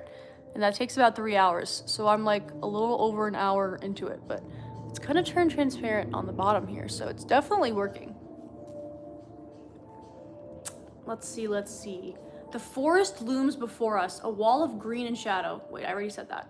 Our search party is small, just me, Sarah, Chief Parker, and 2 of his most trusted deputies. No one else wanted to risk entering Blackwood Forest after what happened yesterday. Oh my god. Stay close, Parker warns as we step past the tree line. And whatever you do, don't lose sight of each other. Yes, sir. The forest swallows us whole. The canopy above is so thick that it might as well be twilight down here. Our flashlights cut weak paths through the gloom. We walk for what feels like hours, calling Emily's name until our voices are hoarse. The forest seems to absorb the sound, muffling our cries. More than once, I swear I hear a response, a faint "Daddy" carried on the wind. But when we rush towards it, we find nothing. John, Sarah whispers, tugging on my sleeve. Look. At first, I don't see it. Then my eyes adjust. And I feel the blood drain from my face. Carved into a massive oak tree is a symbol, a spiral with orange angular marks branching off of it. It looks old, the edges worn smooth by time and weather. Whew, I've seen this before, I murmur, reaching out to trace the lines with my fingers. The bark feels unnaturally warm beneath my touch. Oh, that's not good. Okay, y'all, we're halfway through. Suddenly, a sharp pain lances through my head. I stumble back, spots dancing in my vision. A cave mouth, yawning wide in the hillside. Emily sitting cross-legged at the entrance, smiling serenely. Can't smile with this because I don't want to mess it up. Her eyes, somehow wrong, turning to look at me. Come find me, Daddy. I blink, and the vision is gone. Sarah is shaking me, her face pale with worry. John, what happened? I open my mouth to respond, but before I can, an unnatural silence falls over the forest. Oh my god, imagine a silent forest, scary. The constant background noise of birds and insects suddenly stops, leaving an eerie void. Oh my god. Chief Parker raises his gun, eyes darting between the trees. We should go back, he says. But I can't, not now. The cave, I gasp out. We need to find the cave! Sarah looks at me like I've lost my mind. Maybe I have, but I know with a certainty that chills me to the bone that Emily is in that cave. We press on deeper into Blackwood. The trees seem to press closer, branches reaching out like claws. Twice more we experience that unnatural silence, each time lasting longer than before. Then, as we round a dense thicket, we see it. A hill rises before us, and at its base, a dark opening gapes like a wound in the earth. Emily, Sarah cries, starting forward. I grab her arm, holding her back, because there, sitting at the mouth of the cave, is our daughter. She looks just like she did the day she ran away. Same clothes, same messy ponytail, but when she turns to look at us, my heart stops. Her eyes are wrong. Not white or glowing, but somehow off, as if they're focused on something just behind us. And her smile, it's too wide, too still, like a photograph rather than a living expression. You found me, she says, but her lips barely move. Let me try and recreate that. You found me, she says, but her lips barely move. The voice seems to come from everywhere and nowhere at once. Weird. Emily, I choke out. Are you okay? She tilts her head, the movement too smooth, like a puppet on strings. Okay, I'm wonderful, Daddy. I've never been better. I take a step forward, but Chief Parker grabs my shoulder. Wait, he hisses. Something's not right. As if in response, Emily stands. Her movements are all wrong, too fluid, as if she's underwater. Don't you want to come see? She asks, gesturing to the cave behind her. It's beautiful in here. You'll never want to leave. Sarah lets out a choked sob beside me. I squeeze her hand, trying to project a confidence I don't feel. Emily, I say, fighting to keep my voice steady. We need you to come home now. Please. For a moment, something flickers in those strange eyes. A flash of our real daughter. Then, it's gone, replaced by an expression of serene blankness. Home? ? The word is flat. The word is flat, emotionless. I am home, Emily says. She takes a step forward, and in that moment, I notice something that turns my blood to ice. Emily's feet don't quite touch the ground. What? She's hovering ever so slightly above the forest floor. There's absolutely no way. My vision blurs tears or terror. I'm not sure which, because now we have a choice to make. Damn. Okay. I'm like a little more than halfway through, but tell me what you guys think of the story so far. I don't know what to think of it. There's no way this is real. I feel like after this one, we should do true scary stories, because I thought that's what we were reading, but I don't think so. Let me know if you know. Yeah, maybe we'll try true scary stories after and see if those sound more real. Ow. Happy birthday, dog girl. Did you have fun? Are you doing something fun? If you would have a chicken, would you eat her? Ooh, interesting question. Would I eat the chicken? Yeah, my answer is gonna be yes. If I had a chicken that was alive and then I got hungry or something and I wanted chicken, I would eat it if I didn't end up killing it myself. So I think I'd be able to detach from it that way. But if I had to kill the chicken myself, it might be hard for me to take a nibble of my chicken nuggets. It's 12:08 at night. Okay, so it's July 26th for you. It is still July 25th for me. Okay, back to the story. Where was I? Oh yeah, she's hovering over the forest. My vision blurs. Tears or terror, I'm not sure which, because now we have a choice to make. Do we try to bring our daughter home, knowing what happened to the others who returned, or do we leave her here in the forest, lost in whatever dark magic has taken hold of Blackwood Forest? Hard decisions to make. Okay. As Emily takes another step towards us, moving in a way that's just slightly off, I realize with a sinking heart that we may not have a choice at all. Damn. The forest has her now, and it might not be willing to let her go. Whoa. Whew. Okay. So, there's an edit. The edit's a little long. Not too long. It's actually almost done. So here's the edit for the story. Mackenzie's back, hey. It's been 3 months since that day in Blackwood Forest. Life in our town has changed irrevocably. We've become a town of closed curtains and hushed whispers, eyes always darting to the tree line. Sometimes in the pale light of dawn or the long shadows of dusk, we see her. Emily, or what used to be Emily, standing at the edge of town.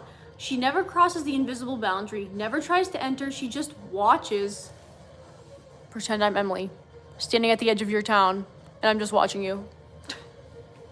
Her appearance is almost normal now, But there's always something off. Sometimes she stands too still, not even swaying in the breeze. Other times, she moves in ways that defy natural motion, her limbs bending at impossible angles. But it's her eyes that haunt me most. Blank and unseeing, yet somehow all-knowing. Sarah spends most days in bed, lost in a fog of grief and antidepressants. I've thrown myself into research, poring over ancient texts and folklore, desperate for answers. The government has set up a discreet research facility on the outskirts of town. No way. Scientists and paranormal experts working around the clock to understand what's happening in Blackwood? There's no way this is real. There's no way our government is spending money on that. We've learned some things. The symbol we found in the forest appears in obscure occult writings, linked to entities that exist outside our understanding of reality. There are legends of similar forests in other parts of the world, places where the veil between worlds is thin. We need to bring Emily and the others back and make them human again. Last week, one of the researchers managed to take a skin sample from one of the changed ones. Under the microscope, the cells were like nothing they'd ever seen before, constantly shifting and rearranging themselves. That's concerning. It's the first real breakthrough we've had. Weird. Love the story. I'm gonna lie down and listen to you. Sounds good, Mackenzie. I love that. Bye, Lillian. Okay. The town has changed too. People speak in whispers, afraid that talking too loudly about the forest might draw its attention. Children are kept indoors after dark. The school where I teach is half empty most days, parents too afraid to let their kids out of sight. There have been even more disappearances, not many, but enough to keep the fear alive. Each time the pattern is the same. Someone ventures too close to the forest edge and they're never seen again. At least, not by themselves, not as themselves. The changed ones, Emily included, have developed a routine. During the day, they retreat deep into the woods. But at night, they emerge, lining up along the town's border. Imagine you're just driving into town at night and there's just people lining the border, looking like this. That would be absolutely terrifying. They never try to cross the border, never speak, they just stand there watching and waiting. Is it possible to save my daughter Emily? To undo whatever the forest did to her? I have to believe it is, because the alternative, accepting that our daughter is gone forever, is too painful to bear. So I keep working, searching, and hoping. Every evening I walk to the edge of town. I stand there as the sun sets, looking at the daughter who no longer recognizes me. Sometimes I swear I see a flicker of recognition in those alien eyes.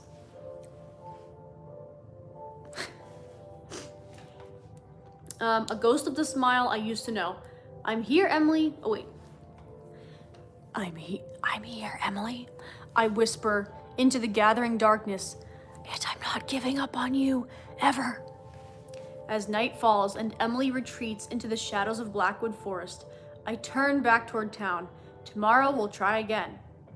We'll keep trying no matter how long it takes, because somewhere in that forest, lost in whatever madness has taken hold of her, our daughter is waiting to be found, and I won't rest until we bring her home.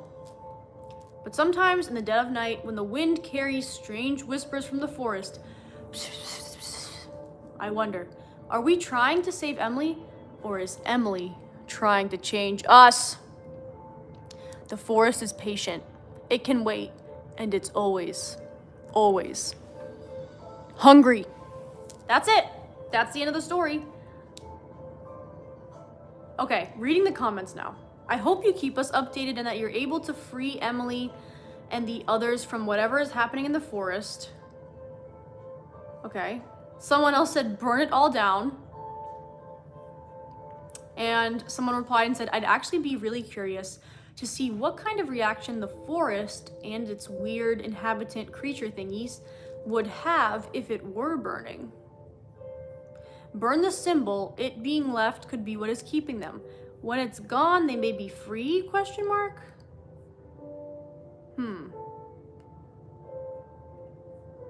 Don't give up, you can save her. This is frightening but so sad. Is leaving town a possibility? I feel like, why is there not a lot of comments? Okay, guys, that's the end of the story. What did we think about the forest one? I think that one was like okay. The old woman one was scary. That one was weird. That one, I mean, honestly, none of them seemed realistic, but that one was scary. Okay, let's take a look at my mask. Look, from a distance, you can't even see my chin. It just looks like I have a shiny chin. So it is working. It's getting a little transparent here. I cannot wait to peel this off. That's gonna be fun. Yeah, just on the chin. Maybe that's like the thinnest area. That's why it turned transparent. Okay, guys. That's it for that one. Let me see what might be another good one. But I feel like we should do... I think I'm gonna move on to true scary stories and see if I find some better ones there. Yeah, Graham, the people have been chill for a while. Any other Reddit threads, Reddit forums that you guys like as well? We did yesterday, Am I the Asshole? And that was fun.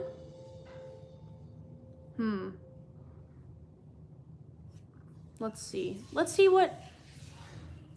I'm gonna do top true scary stories from this week. And I guess we'll see what sounds good. Oh, this one talks about a campsite. Anything with camping, parks. I'm scared of that. Let's see if this one might be good. Let me browse through it. This one's a little long, but not too bad. Okay. Let me see what else there might be. So that one's alone at the campsite. That one might be good. Ooh, perfect date turned terrifying. That's okay. Maybe I'll do that one. And then there's another one that says, I found something terrifying in my walls. That one's gonna be good. Okay, opening that up too. Oh, me and my brother met up in the same dream. That's weird. Okay, so far I like this thread better, I think. I'ma go try to go to sleep. Good night. I'll be back tomorrow. Love your stories. Have a good day. Bye. Okay, alone at the campsite. I'm not gonna do that one, even though that one was the top of this week. Okay, so let's do perfect date turned terrifying because it's not too long. I like the ones that are a little shorter because then we can get through more. I, female 23, am on vacation in another US state from where I live for most of July. In my first few days here, I visited one of my religion's historical sites. In one location, I met a very cute guy, 22 male, working there. After a while of flirting, though I don't think he realized I was flirting, I asked him out and he said yes. On the 13th, we went and got sushi and then played mini golf and did arcade games. On the 24th, we went to the planetarium. We watched 2 movies in the Dome Theater and cuddled, laughed, bantered, and had an amazing time. We then got dinner and decided to go for a drive. We left my car on a relatively untraveled street at 8 p.m. on a Wednesday and drove around. I suggested I had an idea, but it required my car. We went back and switched to my car and drove to a trailhead overlooking the city. This is scary red flag already. I took a picnic blanket and pillow and climbed out my sunroof onto the roof of my car and he joined. We laid on the roof and cuddled and kissed as the sun set. We discussed some personal things. Oh no. And I revealed to him that 7 months ago I was SA'd. He immediately bear hugged me and I said it's okay and he gasped, "No, what happened to you is not okay." And I responded with, "I know, but I'm okay." I started crying and he held me and he cried too. I told him all the things I've done to put the bastard in jail, but he's still free as a bird. After the sunset and it was dark, we drove back to his car. He is a very good religious man and I'm far from perfect, so I kept saying, "You're too good for me." He would dissent every time, but once we were parked, I got more firm. If you knew all of the things I've done, you'd be horrified. After that, parked alone on that dark abandoned road, oh wait, that wasn't the scary part. After that, parked alone on the, wait, is she talking about herself? I think she's talking about herself. I think she's saying, she's the one who said that. If you knew all the things I've done, you'd be horrified. I think she's saying that, not him. After that, parked alone on that dark abandoned road, he slowly said the single scariest sentence I've ever heard. For years, I've thought about doing something to an innocent person like that boy did to you. I could be more emotional right now, but I can't because this is on my face. But guys, what the hell? For years, I've thought about doing something to an innocent person like that boy did to you. He's literally saying, I've thought about essaying someone like that boy essayed you. What the hell? Yeah, Asmita, OMG, run. Is she okay? I guess thankfully she got out of it. She didn't say anything happened, so. He did it. Oh my God. That would have been a crazy plot twist, dog girl. How did you react to that? Okay, I'm reading the comments now. I said, I think you should get out of my car, and he said, understandable, and once he was out, I drove away. Creepy. That's about it for the comments, guys. That was bad. That was one of the most terrifying single sentences ever. Okay. Hey Sean, how's the mask going? The mask update is good. It's been an hour and a half, I think. Yeah, it's been an hour and a half. The bottom is pretty much completely transparent, so that part's done. Still working over here, but the forehead seems to be the part that's getting more clear. I don't think the nose is gonna turn clear just because I folded it over, but honestly, I'm not sure. But it's getting a little clear right here on the forehead. It's been good. Okay, this one is called I Found Something Terrifying in My Walls. I don't like this. This story haunts me to this day. I warn all of you that it's pretty disturbing. I recently moved into a new apartment complex. I'm 19 and just started college, and this place seemed perfect. Affordable rent, close to campus, and relatively modern. But from the very first night, I started hearing banging noises coming from the walls. No. At first, I thought it was just the old building settling or maybe noisy neighbors. The banging wasn't constant, but it happened frequently enough to keep me awake at night. It sounded like someone was hitting the walls with their fists. No, get me out of there. I asked the neighbors, but they all said they didn't hear anything. I even mentioned it to the landlord, but he brushed it off, saying the building had character. One night, the banging was so loud and persistent that I couldn't ignore it anymore. I decided to take matters into my own hands. I noticed that the noise was always coming from the same spot in my bedroom wall. Oh, even scarier that it's just from the same spot. So I figured I'd open it up. I made an excuse to myself that I needed to run some new electrical wiring. Okay, I borrowed some tools from a friend and started to carefully cut into the drywall in my bedroom. My heart was racing, but I kept going. When I finally made a hole big enough to see inside, I shined a flashlight into the dark space. What I saw made my blood run cold. There inside the wall was a man. His eyes were wide open but lifeless. His mouth was covered with duct tape and his hands were tied behind his back. It was clear he had been dead for a long time, but the sight was still horrifying. I stumbled back, nearly dropping the flashlight, and called the police immediately. What the heck? That's the end of the story, guys. What? There's no way this is real, by the way. Someone said you gotta work on this story a bit more before publishing. Why do people post their lame fan fiction? Yeah, this is definitely fake, but imagine someone living in your walls. Did you guys see that movie came out a few years ago called, it was either called The Boy or Boy, and it's literally about like this creepy doll that's in this house, and like I think new people move into the house or something, and they start getting terrorized, but they can't figure out what it is, and it turns out there's been a man living inside their house walls this whole time. Absolute scariness. Sean says, I've been checking in every now and then. Cool. Good update. Come back in an hour, Sean. Okay, y'all.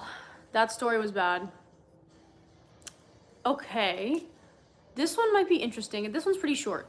Me and my brother met up in the same dream. This is kind of cool.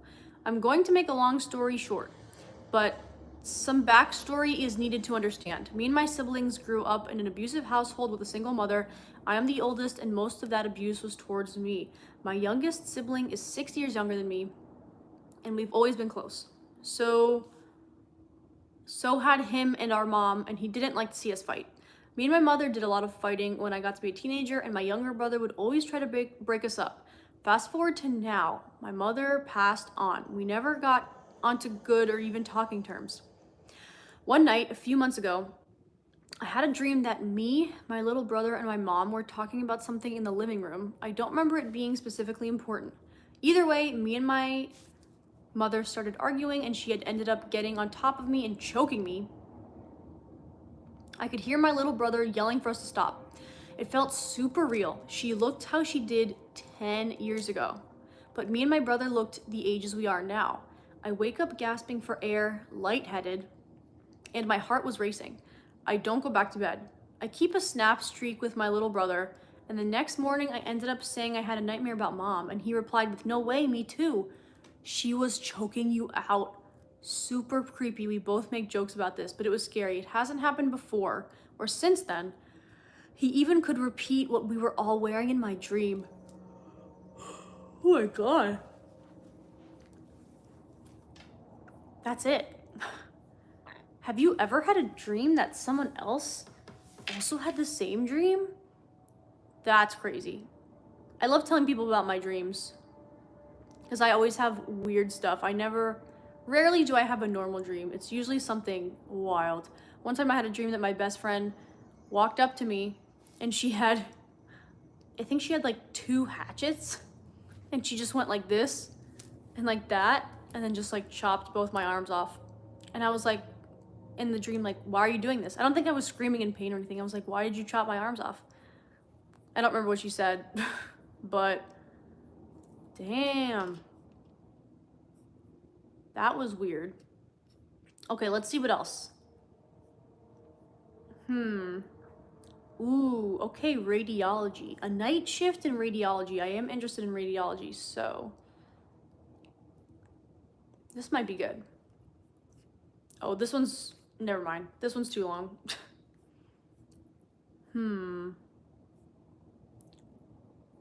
Who called us? Question mark. This might be good. This one's short.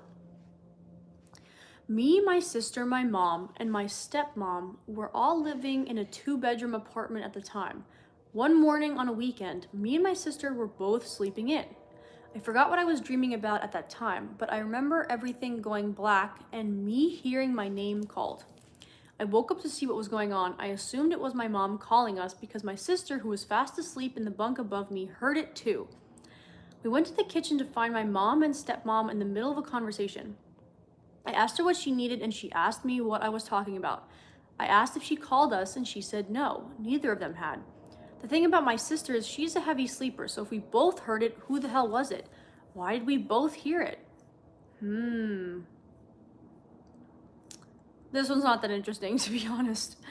Oh, someone said, this is the first story I've read that I actually believe, because a very similar thing happened to a childhood friend and I while I was staying over at her house one night. We followed the voice calling her name all the way across a field from her mom's house to her grandma's house. When we got there, they were just sitting at the dining table playing cards and said they did not call us. Her dog was growling around us at something in the dark the entire walk over there. She still remembered it the last time I asked her if she did, but she was reluctant to talk about it. We were 10 years old at the time. I've never shared that story before. Weird.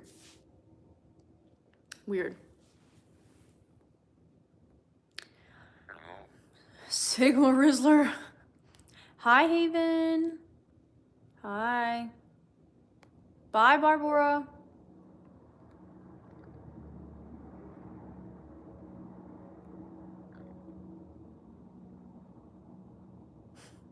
Thank you, Haven. I hid him from the channel. Okay, so that was that one. That one's not that spooky. Have you guys had any like weird stuff happen to you?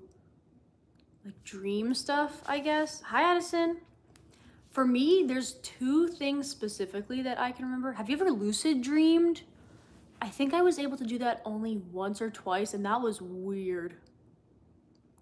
Like you really have to focus and, oh, the suspenseful music stopped. Let me start it again.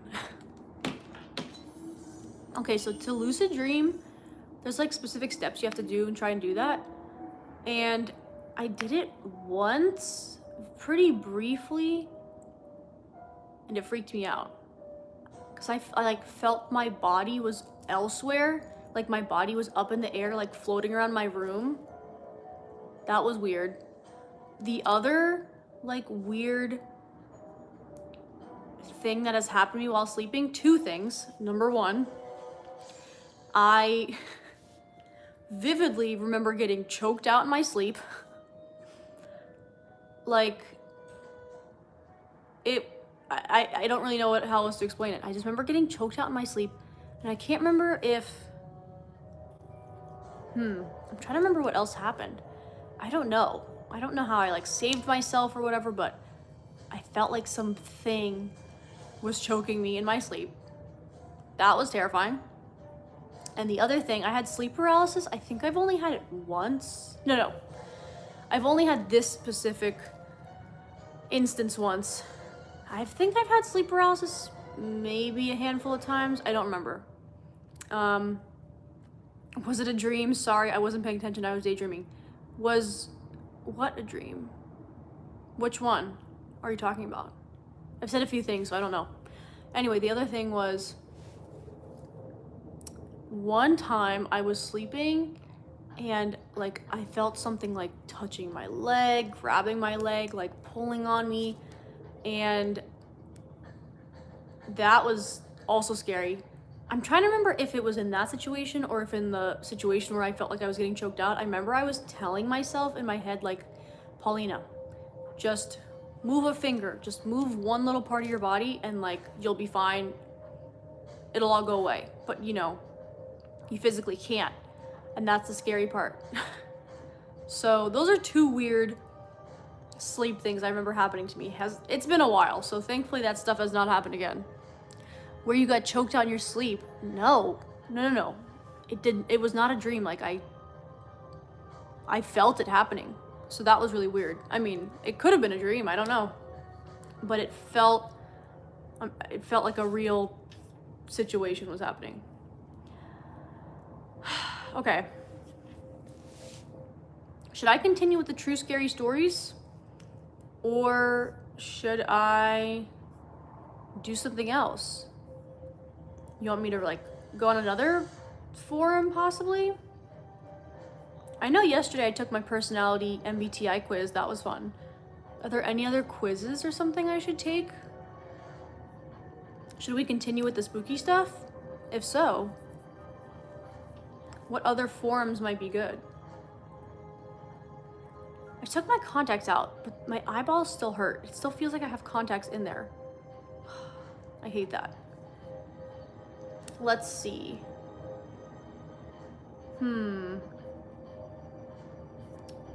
Let's see, I'm looking at my like list of things.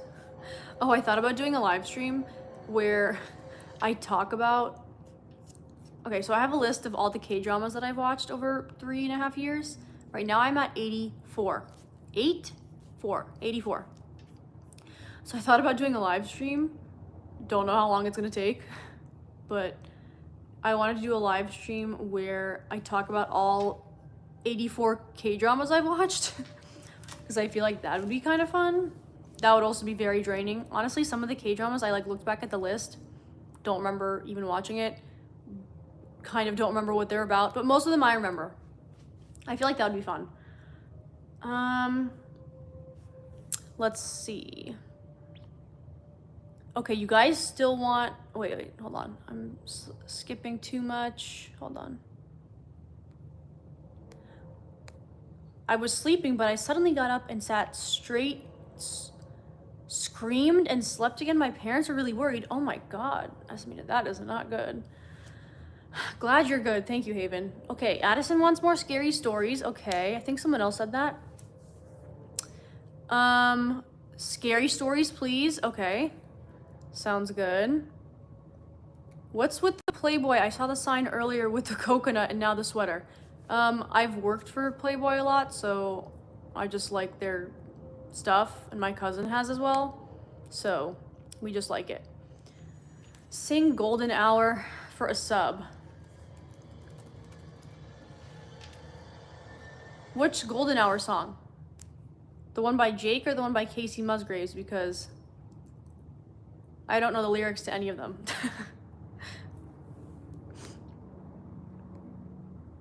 Haven, what is your question? What's this old head talking about? I don't really know. I'm scared that old lady's in my hallway. Haven says by Jake. What is it like? It's your golden hour. Something kind of like that. That's as much as you're probably going to get from me. Ask me to sing a song that I know. Then maybe I'll do it.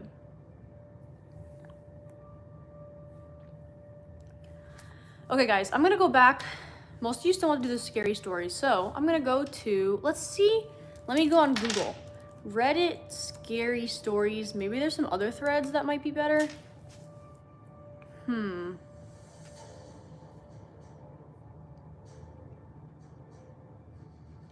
Let's see.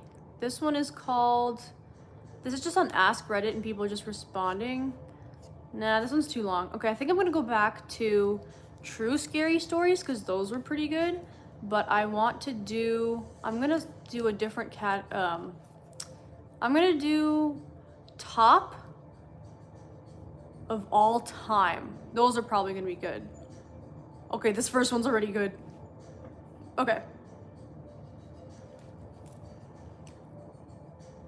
Cliff Notes by Living Legends. Is that a song, Sean? I have no idea. Do you play Fortnite is my question. So I got the Nintendo Switch a few months ago, and I downloaded Fortnite and I played it maybe 2 or 3 times with my friend because she lives in Florida and she like always plays it. She's really good at it. So I played it a lot, but she hasn't invited me to play again. So I have not played since. So, don't really play Fortnite, but it's still on my Switch. I love my profile picture. I'm trying to look. Addison, who is your profile picture? It's so small, I can't really see. I see it looks like an anime character with white hair and possibly red eyes. Let me know. Okay, guys. So back to sitting on the floor is uncomfortable, but I do love to sit on the floor. Okay, top true scary stories of all time is called the number one, top one. This one's way too long. I can't read it. But it is called, if you want to read it on your own, I Went to a Serial Killer's Lair. Okay. Not gonna read that one. It's too long. This is another forest one. You know me in the forests and parks and stuff, and that all freaks me out. Okay, this one's not too long. I'm gonna read this one. Okay. Yes, you saw it correctly. Okay, Addison, what's the name of the anime character? Let me know. You should change your profile picture to Hatsune Miku. I love her because she looks like me because she's got blue hair. Why do you like K-pop? I like K-pop because it's very fun, catchy music that's not usually like depressing or sad. It's kind of just like very upbeat. I'm a person who, like, I do not listen to sad music. Like, I don't listen to Lana Del Rey, none of those sad people. I can't listen to Billie Eilish or anything like that. Like, anything slow, sad, I can't listen to it because I'm, like, always in a good mood. So that's why I like K-pop. It's always fun. I'm always in a good mood when I listen to it, so that's kind of the reason why I like it. Haven says, I am so bored right now. Oh, it's a random girl. It's not from an anime. Do you like One Direction? Yin asks. Another person that looks like they have Same profile picture. Yes, Yin. I was a huge One Direction fan. That was my first like boy band obsession. They were definitely my most obsessed. That was the most time in my life where I was like the most obsessed over anything ever. Because I liked One Direction like right when the first album came out. And every day I would come home from school and I would go on Tumblr. It was called like Wonder Action. The Tumblr was called like One Direction Facts.tumblr.com or something. And every day I would go on there and see what new facts there were about each member. And it was always like stupid stuff like Louis likes carrots. What else? Like Harry says he likes a girl with kind eyes or something stupid like that. And I was like, oh my God, I have kind eyes. Harry Styles likes me. Harry Styles is my fave, by the way. Still love him. I think her name was Luna, Addison says. Okay, the character. Oh, Barbora's back. How did your chicken dinner turn out? Technically, it was my chicken lunch because it was like 4 p.m. when I ate it, but it was the best I ever made it. It was a 9 out of 10. I would give it a 10 out of 10, but the broccoli was too crunchy, so I did not cook it long enough. Or I didn't steam it long enough. What should I do? Because I don't know if I should play Fortnite or make jewelry. Ooh, I feel like making jewelry while listening to the scary stories might be the vibe. Barbora's back. Hi. Okay, guys. Yeah, so long story short, I was a huge One Direction fan. When Zayn left, that was crazy. That was wild. Yeah. Ugh, my hair is like stuck under this part of the mask. Wait, let me try and take it out. It's kind of lodged in there. Ooh, okay, that was satisfying. Okay, guys, it's been 120 minutes. 2 hours? Wait. Yes, I started at 8:30. It's been like 2 hours since I had the mask on. Feels a little tighter. Look how clear, look how transparent the top is. You can see it more from a distance, okay? Can't even see the mask on my chin. Can barely see it on my forehead. Rock solid. You can't even see it on my chin, which is crazy, but this, I don't know how long it's going to take for that to turn transparent, but it's good to know that seems like in another hour probably is when it's going to be transparent, and then I can rip it off.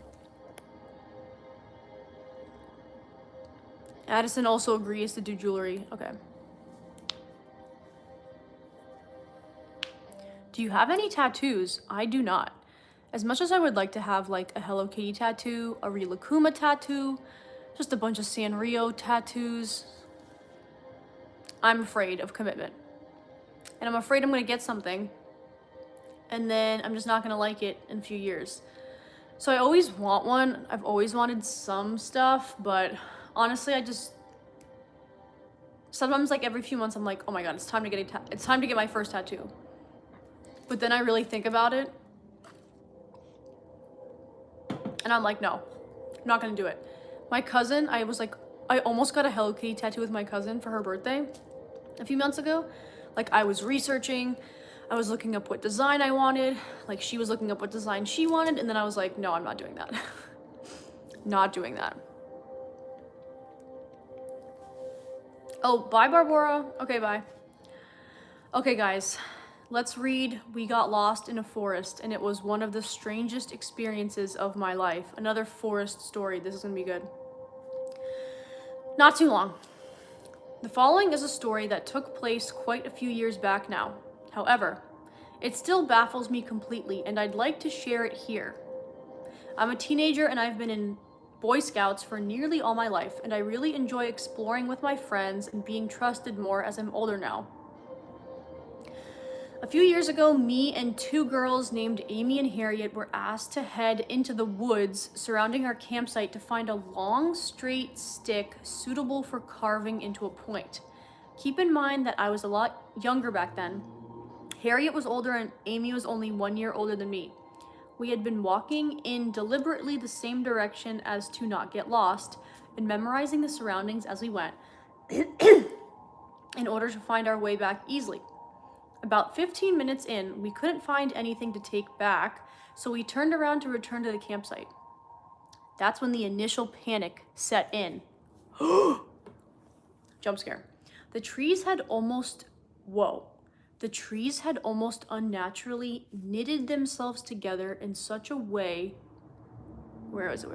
in such a way that it seemed our path was non-existent in the first place, like it had just vanished. We looked around 360 degrees and now everything looked the same. Trees we could have sworn were different from one another appeared as all copies of the same tree, guys. This one's weird. We kept walking in what we thought to be the correct direction, whilst shouting out for help, and eventually came to a concrete path, almost like a road, but very thin, separating the forest, splitting it in two. We didn't follow the road as it went in the wrong direction to our campsite. On the other side of the path was more forest. However, nearby was an abandoned shack, likely used for storage or whatever else. We had no idea anything like this was out here in these woods, so we just kept walking. We eventually came to a road we didn't recognize. A woman wearing a pink and purple regatta outdoors? I don't know what that means. A woman wearing a pink and purple coat walked past, and we frantically asked her for the direction of our campsite. As by now, according to our watches and Harriet's phone, we'd been walking for an hour and a half. She said she had never seen us before, but she said there's another campsite in that direction. We followed her advice and eventually came back to our campsite. We frantically apologized for being so long and that we couldn't find anything. The leader, Ian, could see all three of us were shaken up, and he stated confused that we had only been gone for 25 minutes and that our free time was still going on. Weird. To this day, this baffles the three of us, as our free time was 40 minutes long and our watches and phones had said we had been gone for hours. The forest we were lost in felt crushing and claustrophobic, like we had entered an area that the concept of time did not apply to. I believe in the paranormal. However, this was so unlike anything I've heard or experienced before. It literally was like we had been in a time vortex or something, and that hours in the forest were only minutes in the rest of the world. The feeling was very strange, and it stuck with me for the rest of the camp. Okay, guys, this one I totally believe is true. This is the first one I've read that I think is true. Let's see what the comments say. Someone said, I recently had an odd dream. Bear with me, as it could be related. In my dream, I was in a dream, and some spirits were showing me how to separate my astral body from my physical body. Okay, so like lucid dreaming, maybe? Then they showed me that some spirits can interact with our plane.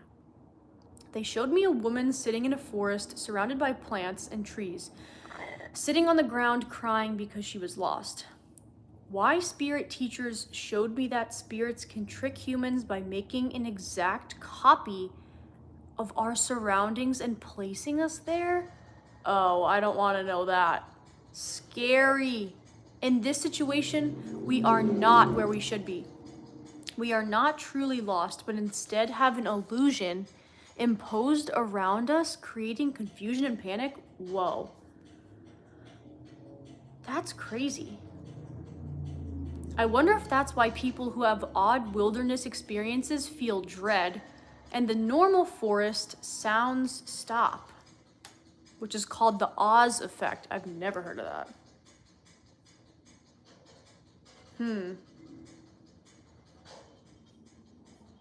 Damn. What do you guys think about that one? I like that one a lot. I definitely think that one was real.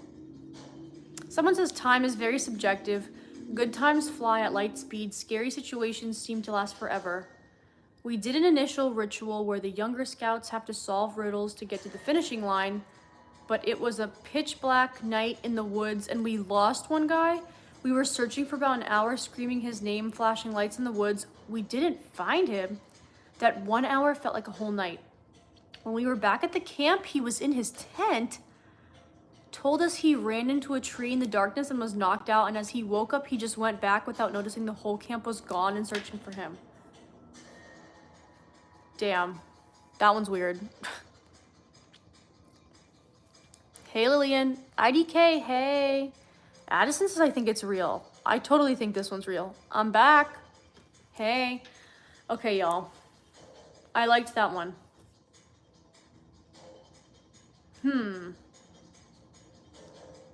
Let's see. What is this one? No, this one's not good. I'm not gonna do that one. Let's see. This one's called, let me see if this one's too long. Okay, this one's not too long. I'm not sure what it's about, but it sounds intriguing. This one, the title is just Not My Mother. Strange. Okay, anyway, look at the mask update. Look from afar. You can't even tell I'm wearing a mask from here to here. Look. That's so crazy how it turns transparent. It definitely feels a little, what's the word? Kind of stiff now. Like a little papery. Like this part on the bottom, like is a little papery, feels a little bit rough. It still feels cooling on my face, which is crazy. I like that part. Yeah, this will be done kind of soon. It's just that maybe the cheeks take the longest because it's layered over. I don't know. Okay, this one is called Not My Mother. This story happened 11 years ago. I was a senior in high school at the time, but it is the single most mind-boggling thing that I have ever experienced. It's also important to note that it happened in mid-December. I'm from Iowa, and the winters here get cold at night. Like if you get stuck outside, you will die kind of cold. That plus the snowfall makes everything dead silent. You can hear anything and everything inside the house and even immediately outside of it. That sounded like a confusing line. I don't really know what they mean. Anyway, me and my best friend were hanging out in my family's walkout basement, just having a boring winter night playing video games. We were also the only ones home. The reason it was just us is because my mother went from work straight to a bar to grab a few drinks with coworkers, so me and my friend thought it would be a good idea to break into the family wine and live a little. Okay. As we were sitting opening up the first bottle, I hear the door to the garage open and slam shut. Boom! I immediately go, oh shit, and start looking for places to hide the wine bottle. My friend says, I thought you said your mom was supposed to be out all night. She was, I replied. I then heard a few heavy stomps and hear my mother yell out, Meowsenboo? Meowsenboo? I don't know, guys. Maybe that's a nickname. Anyone home? I yell back up the stairs, yeah, I'm home, just hanging out in the basement. I hear a few more steps move from the garage door towards the stairs, and she yells out again, can you come help me with something? I need you upstairs. I reply back while frantically trying to find a good place to hide the wine bottle. Yes, just give me a minute. Then there was silence for about 20 seconds. Let's do 20 seconds of silence right now, and we're gonna see how uncomfortable that is, okay? I'm gonna start when the live is at 20 seconds.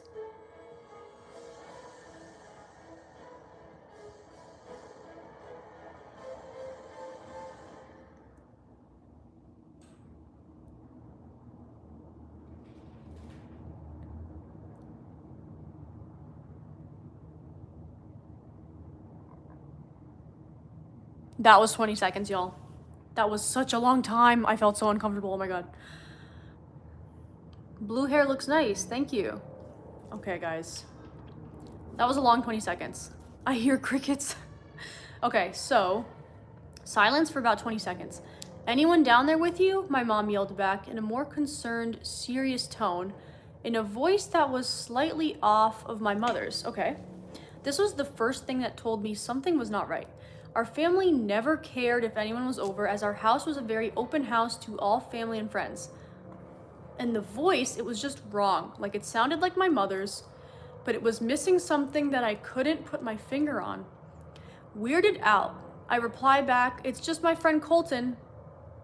After I yelled that back to her, I found a good place to hide the bottle and began walking up the steps to the next level. Okay, we're about halfway done. Now, as I was walking up the steps, I couldn't help but feel the overbearing silence of the house and the slight electric twinge that something isn't right. When I got to the top of the steps, I look over to where the door to the garage is, and also the kitchen right next to it, and it is black, pitch black dark, as if all the lights were off, and there was no moonlight shining through any windows. Scary. I walked over to the kitchen yelling out, "Mom, where are you?" There was no reply, just silence and darkness. I feel the electric twinge turn into full needles, and my adrenaline kicking in full force. I have to get out of here as fast as possible. My mother was not home. I run back down the stairs, grabbing my coat along the way. "What's wrong?" Colton says. "My mom's not home," I reply as fast as I can, looking for my truck keys. "What do you mean? You were just talking with her." I could see the confusion in his face. "There's no one home. We need to leave now." I took a few steps towards the back door that opens up to the yard, and then I see my dog shaking on the couch and my cat growling behind it. I can't deal with this one, you guys. It's bad. I could not leave my pets. I just knew that if we left, something bad would happen. "Are we leaving?" Colton said, still confused as hell. "No, I can't leave them here alone. Something is really off. I'm going to call my mom and figure this out." I pull out my phone and call my mom. She picks up immediately. "Meows and Boo?" What kind of nickname is that? Meows and Boo. Random. I don't know the story behind that, but whatever. "What's going on?" my mom says. "Mom, were you just home? I heard you yelling for me from the second level, and when I went up, you were not there." I said frantically, hoping that she was playing a joke. "No, I'm just leaving the bar. I wasn't feeling very well. Are you okay?" "What do you mean you heard me?" I fill her in on the whole story, and she rushes home. Colton and I stayed in the basement with the animals until she got home, but before she did, you could hear something up the stairs, not walking or sitting on things, but a pressure in the air. Like a black hole was slowly moving from one room to the next, and the word that I would instinctively describe it as is hungry.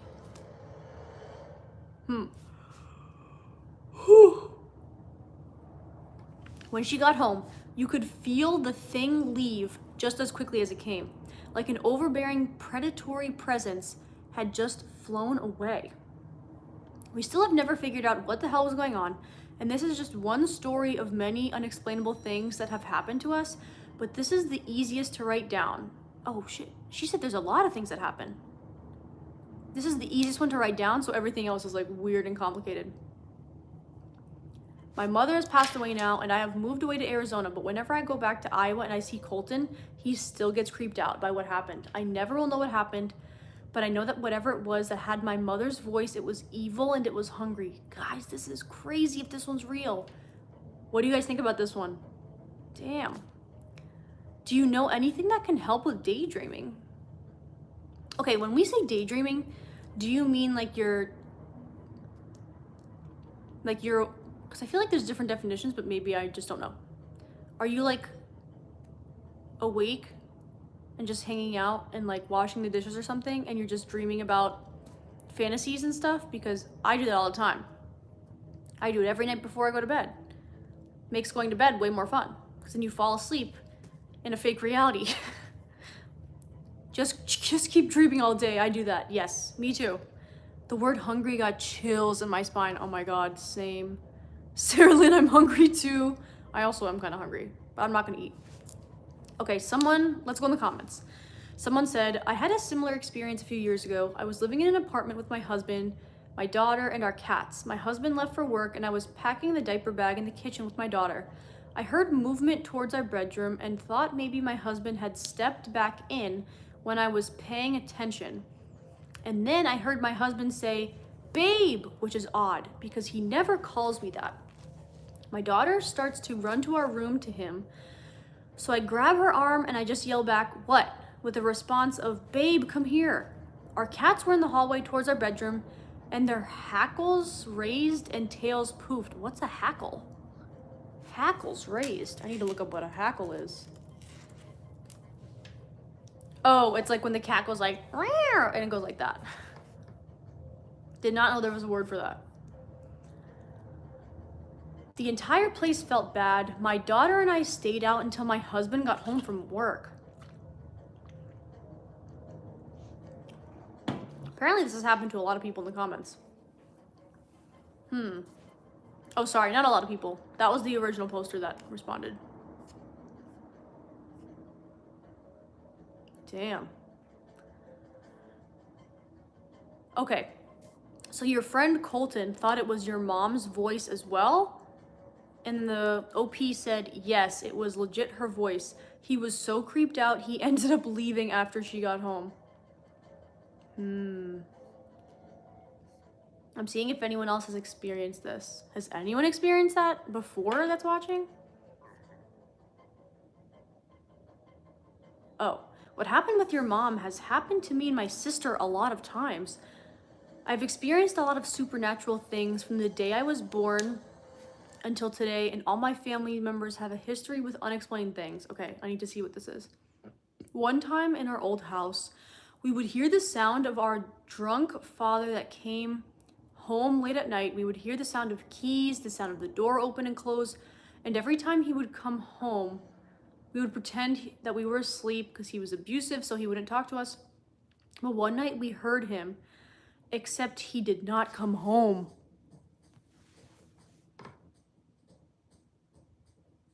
After a while, we got up and looked around the house. No one was there except for us.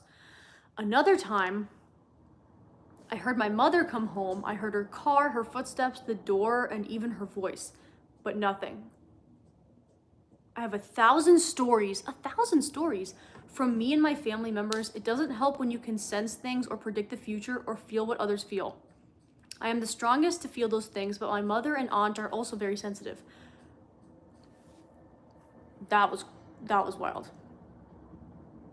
Has this ever happened to anyone? Please let me know. This has not happened to me. Going back to like dreams though. This is a dream. I did not have this dream, but my mom had a dream like 8 or 9 years ago or something. My mom had a dream that her best friend was pregnant, which is kind of weird. Not weird, but like it was I guess weird. It was a weird dream for my mom to have because her and her friend was like 40, 41 at the time, and that's usually older than most people usually are when they have kids. So like my mom was like, I'm gonna tell my friend that I had this dream. So my mom told her friend, her best friend, I just had a dream that you were pregnant. And my mom's friend says to my mom, you are right, I am pregnant. And she was freaking pregnant. That was crazy. That was crazy. I don't think I've ever had like a prediction dream like that, but I kind of want to. Hi, Mahad.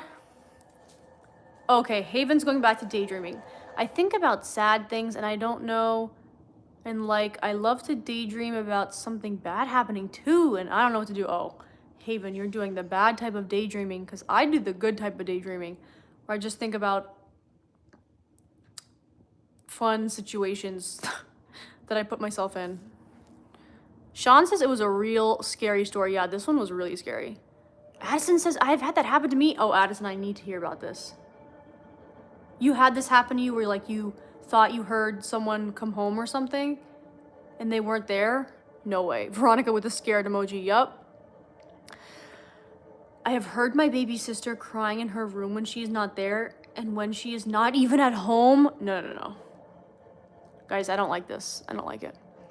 I had a dream. It was a really good dream because the dream was about New Jeans. I love that, Veronica. Were you the 6th member of New Jeans? Is that what the dream was about? I've had a few BTS dreams when I like first started becoming a fan of them, like the first year. So like, actually, no, that's not true. Well, yes, I think I had some like the first year I became a fan, but I feel like I had a dream about them last year. I don't really remember it, but I've definitely had a few BTS dreams. Do you guys have dreams? You know what? I feel like we should read a dream forum next. That'll be fun.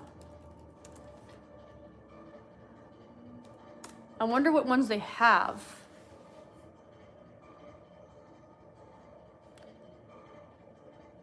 Not Dream, the content creator.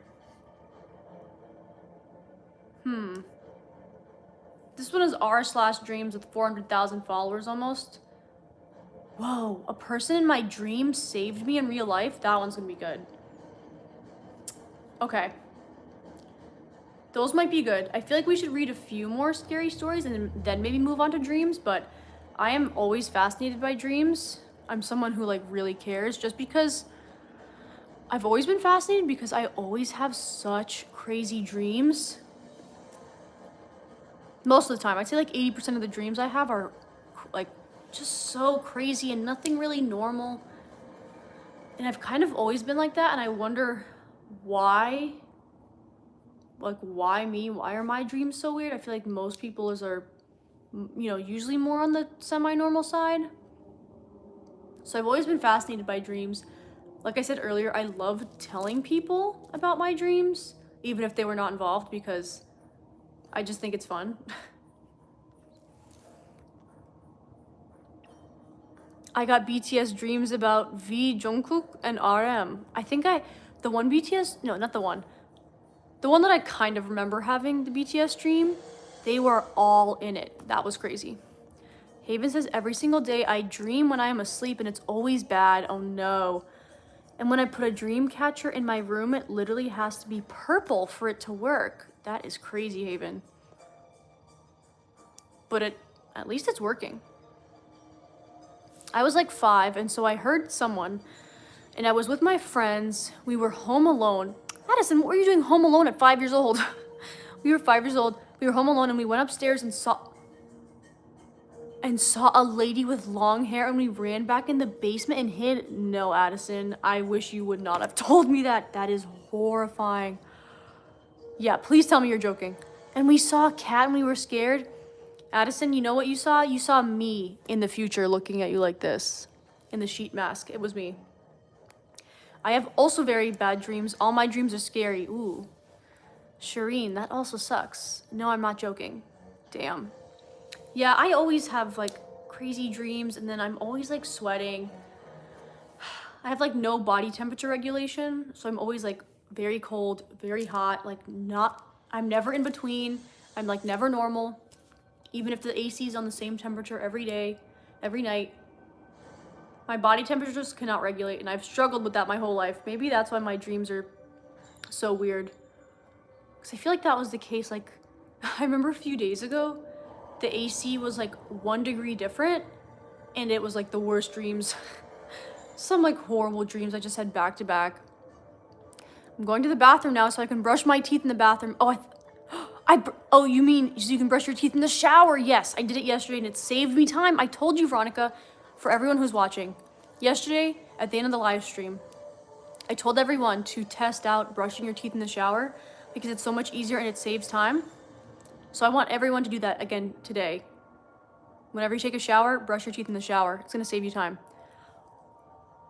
We saw the lady with a knife. And I yelled help and she vanished and we heard a scream. No, Addison. There is no way. I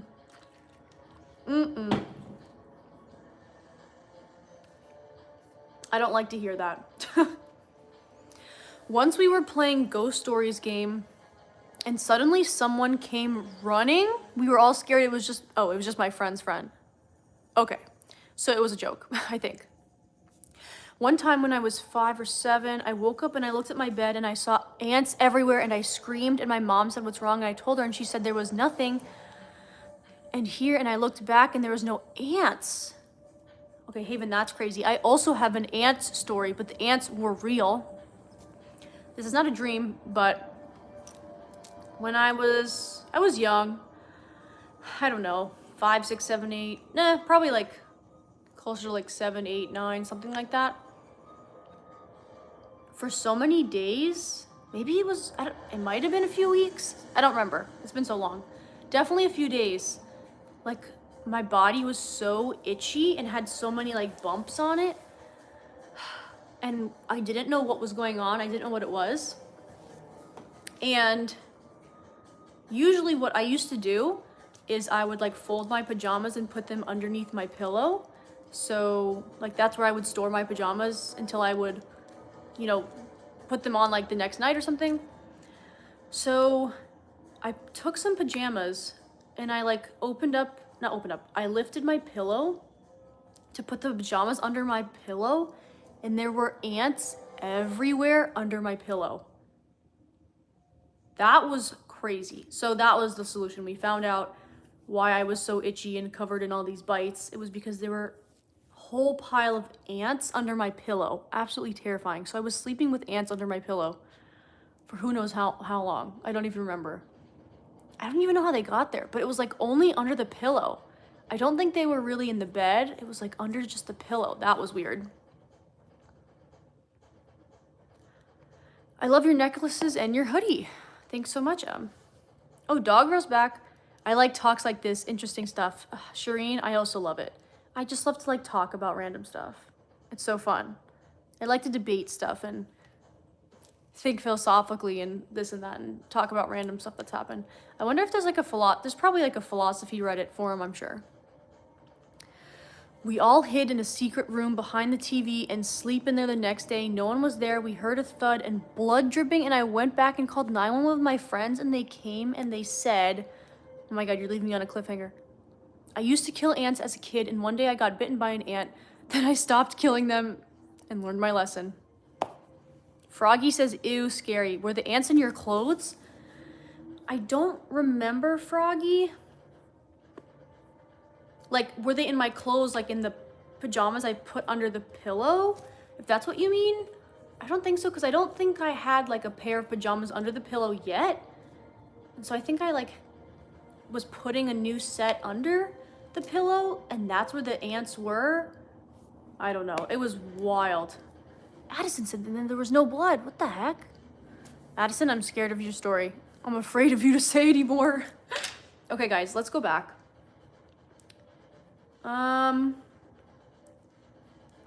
Let's see if there's anything else that might be good on True Scary Stories before we maybe read dream stuff. I'm gonna try and find a good one. No, that one's way too short. Traumatizing night shift.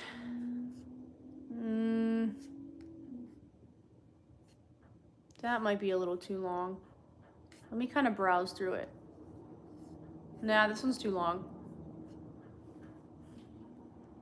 Help me, I'm lost. Oh.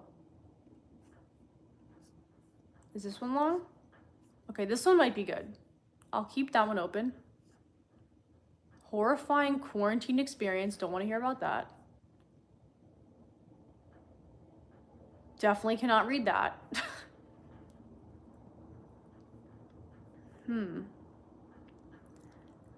This one's about a graffiti artist. Interesting.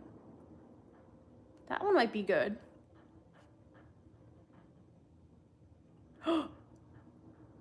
Oh, that one looked scary. I'm opening that one up.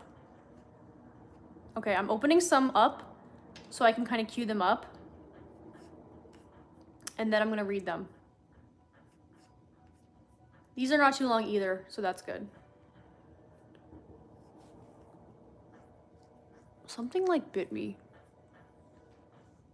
My neck hurts now. Ow. Okay. Someone picked up a hitchhiker. I don't know why you would do that.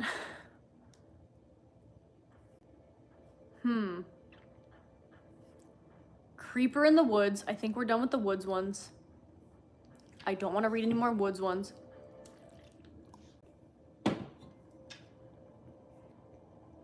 Okay. I opened up 1, 2, 3, 4, 5. I have 5 open.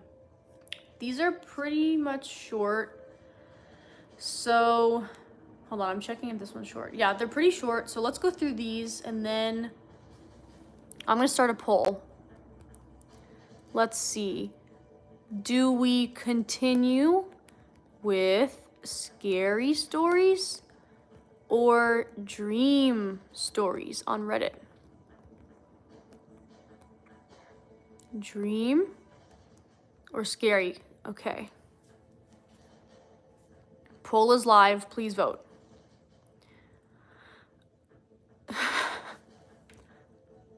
Addison, that is the worst thing I've ever heard. Yeah.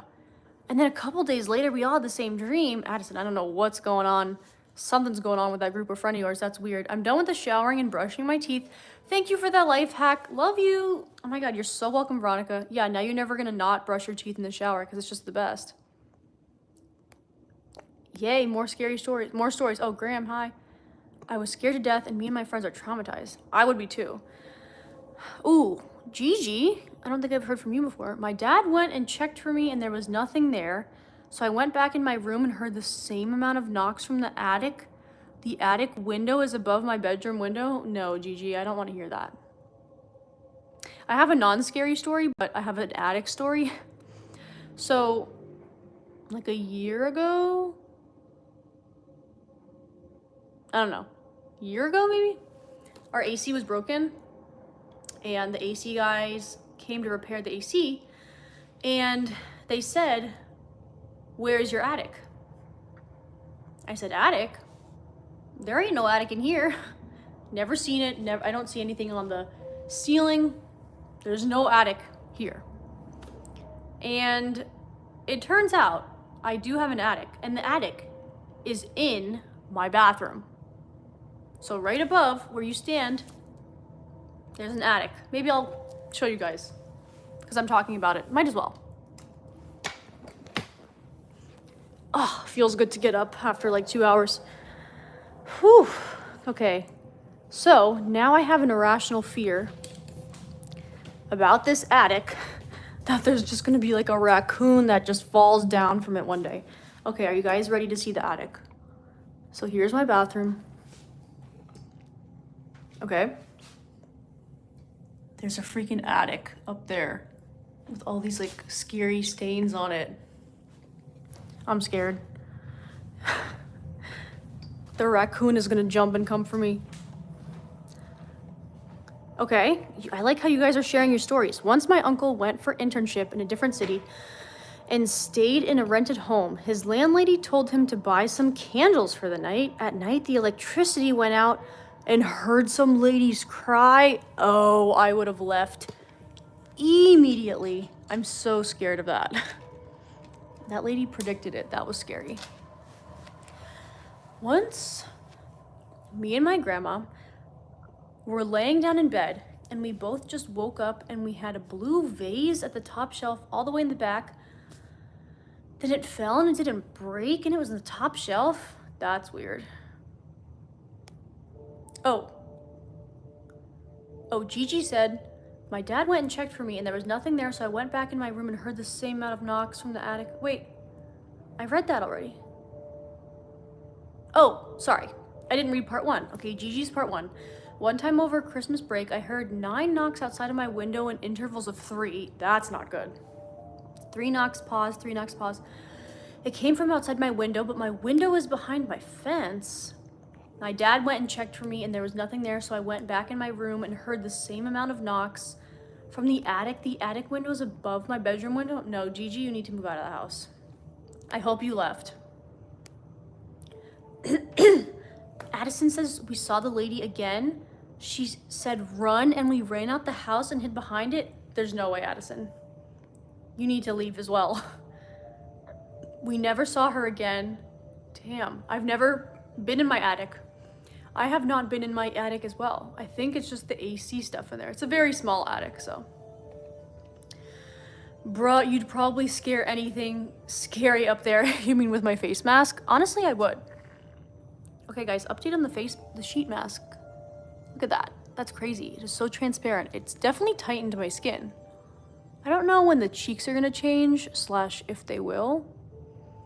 But this is kind of ready to take off soon. But I'm gonna leave it on until I'm done with the live. Hey, Barbara. My uncle got some food from a hotel nearby and he found long human hairs in the food and he went to the hotel to get a refund and there was no lady or no one with long hairs? Weird. Oh, here's Veronica with the story. I remember one time we were on a family party and when we went back home, I opened the door and I saw just a light tub fall, and the other light was crazy because it fell on my dad. Oh my god. Gigi says, I hope we can do dreams soon. I have some creepy dreams. Yes, okay. Let's do a few more. What's the poll saying? It's half and half right now on the poll. So, let me do some more scary stories. Maybe like, I don't know, 3 or 4 more or something. And then we'll move on to dream stuff. But hopefully I can find some good dream stuff on Reddit. Okay. This one is called Help Me, I'm Lost. I was living in rural Oklahoma with my mom at a small lake house, and I'm probably 10 or 11 at the time. One night, I'm sleeping in my room when I randomly and abruptly wake up for no reason. I hate that. This was not normal for me, and I felt very uneasy. The only sound I could hear was my mother snoring in the next room on the couch. I rolled over and tried to go back to sleep, but my need to use the bathroom was growing more urgent, so I had to force myself to head that way. The bathroom's on the other side of the house, around a corner, past the kitchen, and finally down a long hallway on the right. Okay, so the bathroom is far. After I used the bathroom, I flipped off the light switch and started heading back to bed. That's when I heard the distinct click of the light switch. You turn me on like a light switch when you're moving your body around and around. I don't wanna fight this. Okay. That's when I heard the distinct click of the light switch, and I saw the glow of the bathroom light in the hallway. No. Terrified, I slowly turned around just to witness the light in the bathroom start clicking on and off.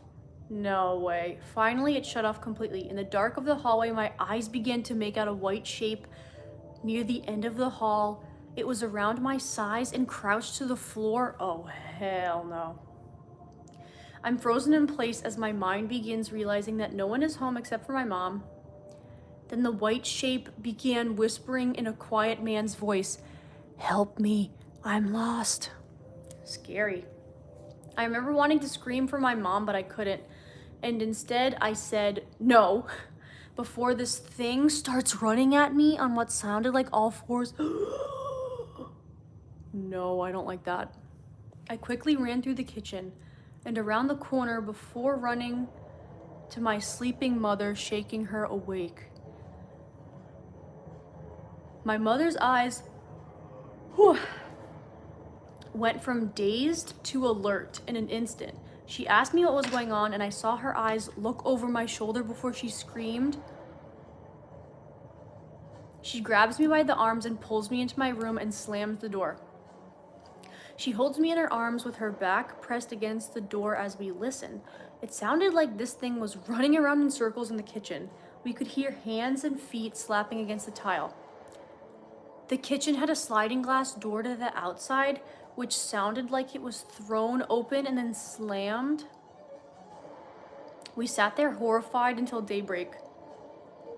I was sent to my grandmother's in the next town for a while after that and never set foot in that house again. Good. Years later, my mom said she was walking around the property after the incident and came across a small burial site with 3 headstones that each belonged to kids from the 1900s. It freaks me out because what I heard that night was a man's voice, but it was so unnatural. My mom still will not tell me what she saw behind me, and that was what made her scream. She tells me she's afraid it will know that we're talking about it and it will come back. Oh, that's the end of the story, guys. I agree with your mother and would not speak of it out loud. I also agree. I'm scared of that. Whew. Okay. You guys have commented a lot since that one. Okay.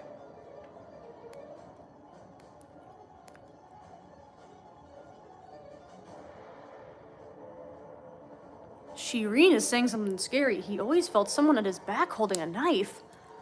He also found bangles in his pockets, and the hotel room was filled with newly wedded brides' things. What the heck? Okay, part 2. Veronica says, the worst part is that I couldn't find my cat. My cat was in my wardrobe. Oh, no. He stayed there for 7 days, and then the landlord told him that a new couple came here 8 years ago. And the groom killed his wife on the first day and ran away. Oh, no. Not that, Shireen.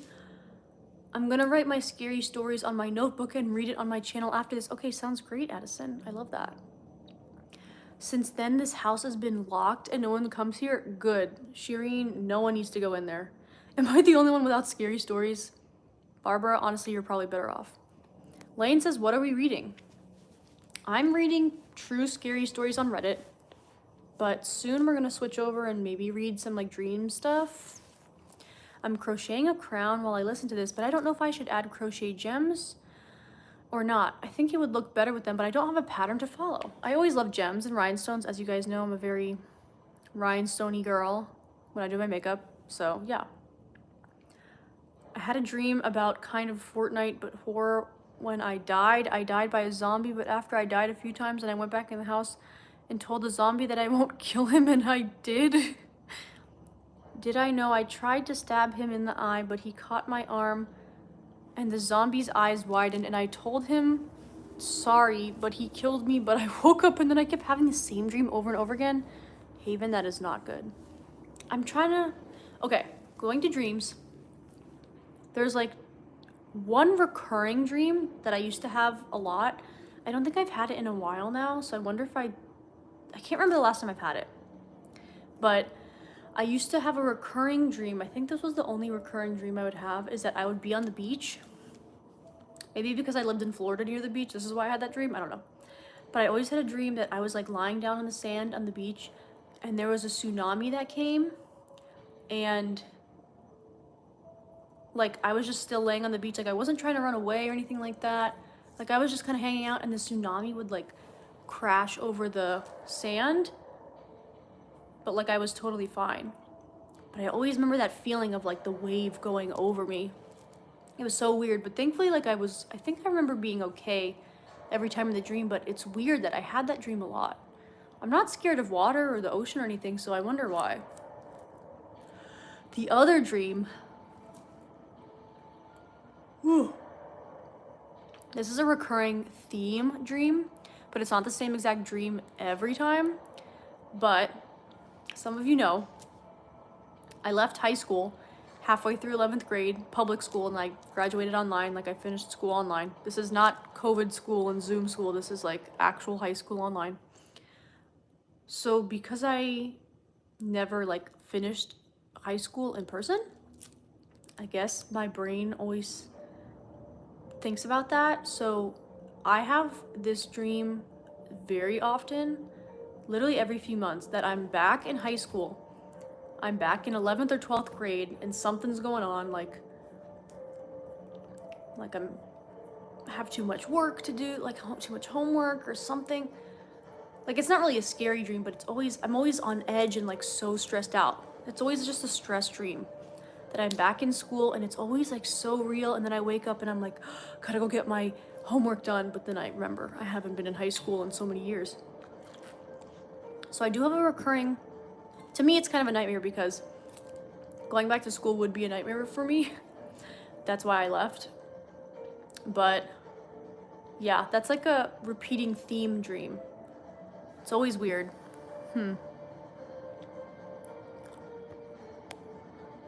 Once my friend told me she was possessed and would go to the coconut tree and keep staring. That is so funny. Asmita, I kind of want to pin that message. I'm going to pin that. I have to go to bed in 30 minutes, so I will say bye in 30 minutes. Okay, sounds good. Gigi says I'm going to draw you for my channel if that's okay.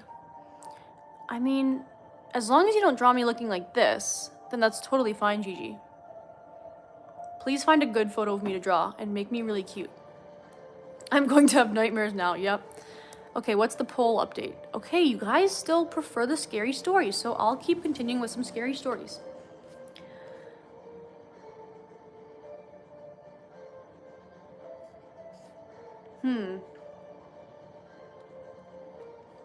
Let's see. This one's very short. It's only one paragraph, so let's see if it's good.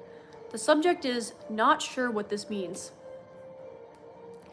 When I was 14, I walked into our dining room. My little sister, 8 years old, was standing partially concealed by curtains. I spoke to her and she turned. It was not my sister. The girl was holding a black cat and smiled at me as if she was waiting for me to say something. Then she disappeared. I ran to my mom, scared, silly, and told her. Ow. My mom is very open to unexplained stuff and never panics. Fast forward 15 years and I am married with 2 daughters. I walk into the living room and see my oldest daughter standing partially concealed behind the drapes. I speak to her and she turns. She smiles expectantly as she strokes Shadow, our black cat. She doesn't disappear, but she is the girl I saw at 14 in my childhood home. I tell my mom and she says, well, there you go, mystery solved. That one is absolutely crazy. So she like saw her daughter in the future before she even had a daughter? That one is wild. That's like someone says, there's stories of people walking into a room and stepping into a different time period altogether. I liked this one a lot. It was only 1 paragraph and even that terrified me. Whoa.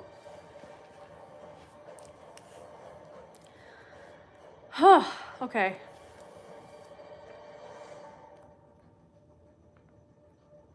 Gigi says, yeah, okay, great.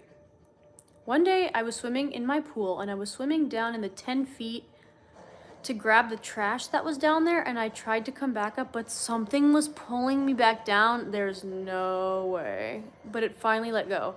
Jacob says the last live I was watching was farting ASMR. Was the person farting or were they playing farting noises like on the computer as ASMR?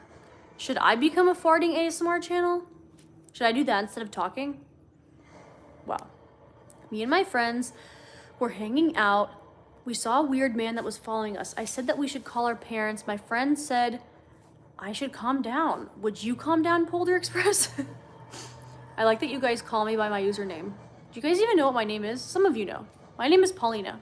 But it's fine if you call me Polder Express. Yeah, I would definitely call the parents. Animation farts? That's even weirder. Shireen says, oh my god, sounds like a movie. Yeah, totally sounds like a movie. Okay, this one might be good. It says, the first and only hitchhiker I will ever pick up. Last Friday, I, 25 female, had little time to kill before picking my kids up from school. This was 5 years ago. And it was a gorgeous day, so I decided to spend some time cruising some back roads in my hometown listening to music. I passed this guy with his thumb out trying to catch a ride, and I almost picked this guy up. He looked to be about late 30s, early 40s, carrying a fishing pole and a backpack. Pretty innocent looking, I guess. But see, I'm a lone female, and I have been taught with hundreds of hitchhiker gone wrong stories that you just keep driving. So I kept driving, and as I'm driving, I'm having this internal dialogue of guilt about my decision not to pick up this guy. Because, you know, if I was hitchhiking, I'd hope someone would pick me up. I mean, really, what's the worst that can happen? Foreshadowing. That, mixed with my new self-improvement goal of doing the things that scare me as often as possible, led me to the conclusion that if when I looped back around and he was still walking, I would pick him up. Not you saying self-improvement goal of doing things that scare me, and you want to pick up a hitchhiker, that is not the right thing to do. That's like if you're scared to go to a restaurant by yourself. You should try that. Not picking up hitchhikers. Sure enough, 10 minutes later, he was still there. I was feeling a little nervous pulling over getting him, but what was I going to do? As soon as he gets in, I realize I have probably made a horrible mistake. 1, because he seemed like he was tweaking balls and smelled horrible. 2, because this dude was looking at me like I was a feast and he was starved. I didn't realize exactly how rattled I was with my decision until he asked me for a smoke and my hands were shaking so bad I barely pulled one out of my pack without breaking it. Driving made it easier to hide my nerves, but I was internally freaking out and trying to decide how I would beat this guy's ass if he tried anything. His name is Wayne and he lives about 5 minutes from where I picked him up. Meanwhile, he's telling me how he lost his license due to DUIs and how he is living in this house with an old man. Weird. He tried to get him to come with him, but he didn't want to come. Oh, the old man, okay. He's also trying to talk me into hanging out at his house and coming over and drinking with him the next day. Absolutely not. When I finally get him to his destination, it's a little shack surrounded by all these junk cars. He gets out and is trying to get me to come inside with him. I tell him no and I leave. I'm feeling very relieved and a little proud that I faced a fear of mine. Fast forward to Monday. My instructor says, holy shit, apparently someone got murdered down the so and such road. Do you know anyone down that way? I say, wow, that's really ironic. I took a hitchhiker down that road Friday. His name was Wayne. Probably wasn't 15 minutes later when I see old Wayne's picture on Facebook saying the FBI has picked him up for stabbing someone to death at the very house I dropped him off at on Friday. And the old man he said he was living with doesn't even exist. Why would you ever pick up a hitchhiker? What the hell?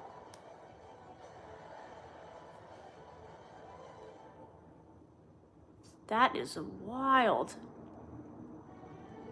Someone says in the comments, what's the worst that could happen? Have you not heard of the hundreds of people murdered by hitchhikers? How could one be so naive? Yeah, what the hell? Okay, this is a lesson for everyone. Do not pick up a hitchhiker. Do not.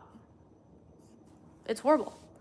Okay, what's the vote now? Okay, Dream is finally winning with 52%. I kind of think I want to switch to Dream stuff, so I'm going to try and find that. I had a dream I was in a deep relationship with SpongeBob. Graham, that sounds like the best dream ever. I wish I had that dream.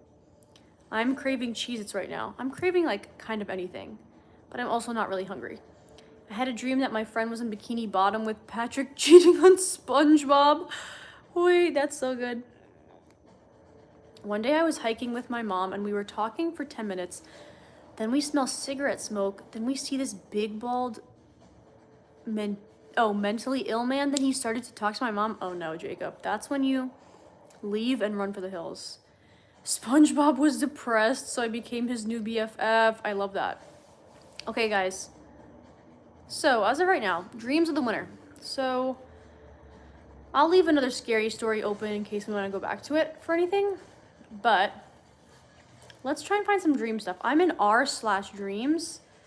So, I think it's a kind of a bunch of random stuff. But I feel like it might be good. I'm searching by top this week. I feel like that's always the better option.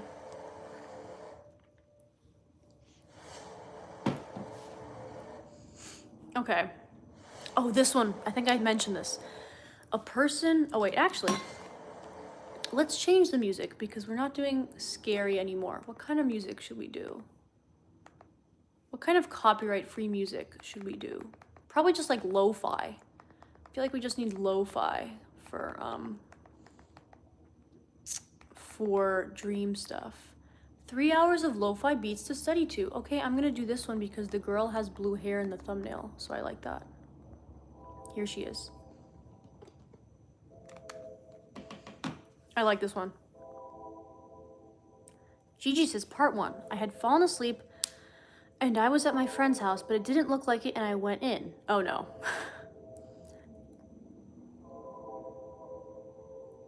Haven says, I am watching police videos and one of the officers have tattoos all down their arm and it looks so attractive. I love that.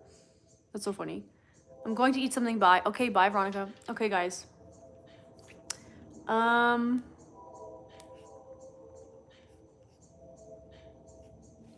Okay. I need to use the bathroom. So, look at this again. And I will be right back. I'm going to put it on mute as well. I'll be back.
Jump scare. I'm back.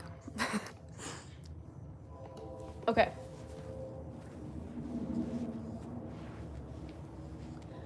Haven says I'm cramping. I'm cramping sitting on the floor. Do you guys know about lucid dreams? Yes, I think I lucid dreamed once, maybe twice. It was so weird. It felt weird. Gigi says, and there was an art gallery, but their dad didn't let me see it, so he played Minecraft, and then he showed me the art gallery, but only one photo, which was grassy hills. Okay, wait, let me end this poll. Okay, let's go to dreams. So, a person in my dream saved me in real life.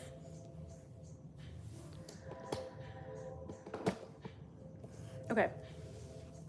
I posted this in another group and it was suggested to repost here as I am not alone in my experience. 2 nights ago, I made a stupid mistake. I fell asleep with a candle lit on my dresser. It was a small candle and a stupid mistake. At 2:30 a.m., I was in my dream and sitting at a table playing a game with a couple of people. When the person across the table looks up at me and starts sternly yelling, "You need to wake up, like right now, get up, your house is about to catch on fire." And the moment I opened my eyes, the candle popped and the flame was spilling over. Whoa. That's crazy.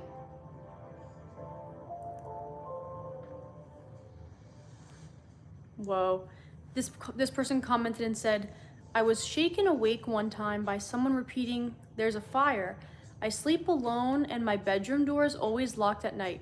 I woke up and realized I could smell electrical burning. After I evacuated everyone and called the fire department, we discovered it was my heating unit. It was melted and starting to catch fire in the surrounding area. Damn.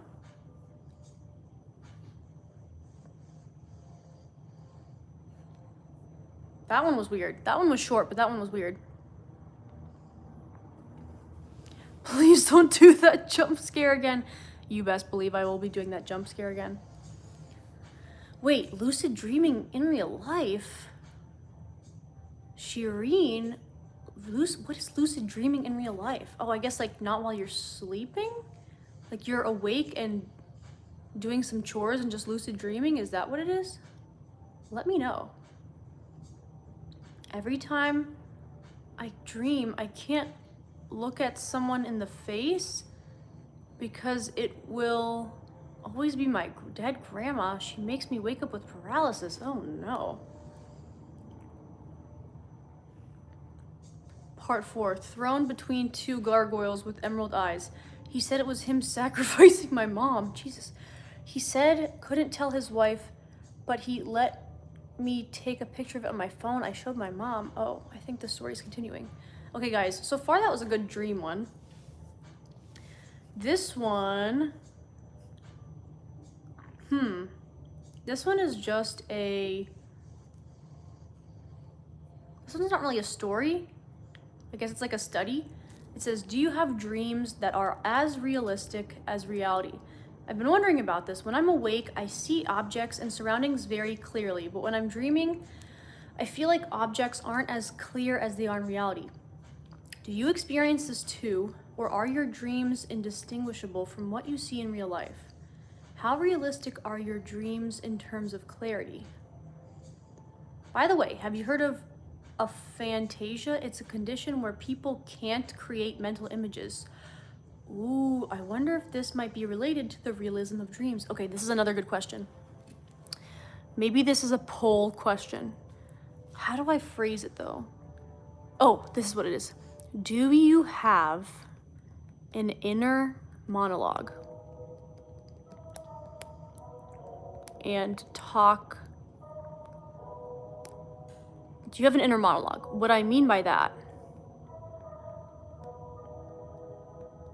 Hold on. What I mean by that is, like, I am someone who has an internal monologue. I'm always talking to myself, like in my head, telling myself just literally everything. Literally everything. So let me know. We can control our own dreams by lucid dreaming. It's a long story. You can look it up afterwards. Yes, I know we can control our dreams. Like I said, I tried it once and it was kind of scary because I like left my body and I was floating around my room. That was crazy.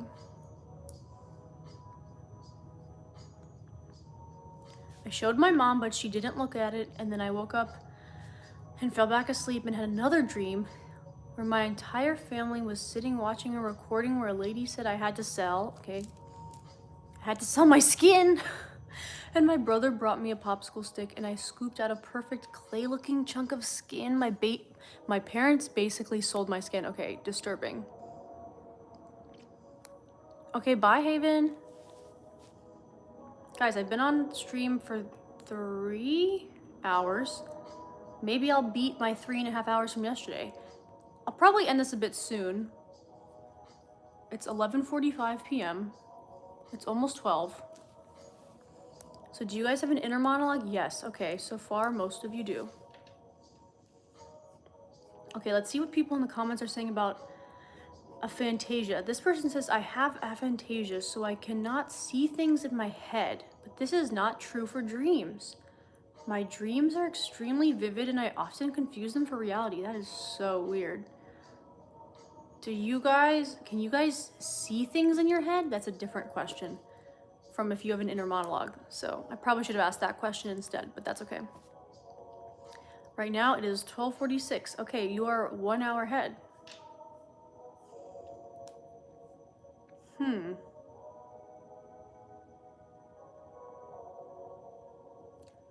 Dreaming is so weird. I do enjoy it. Even though I experience weird stuff and it terrifies me, I do still kind of enjoy it. I sometimes rewatch the same dream and can change the story. Oh, that's cool.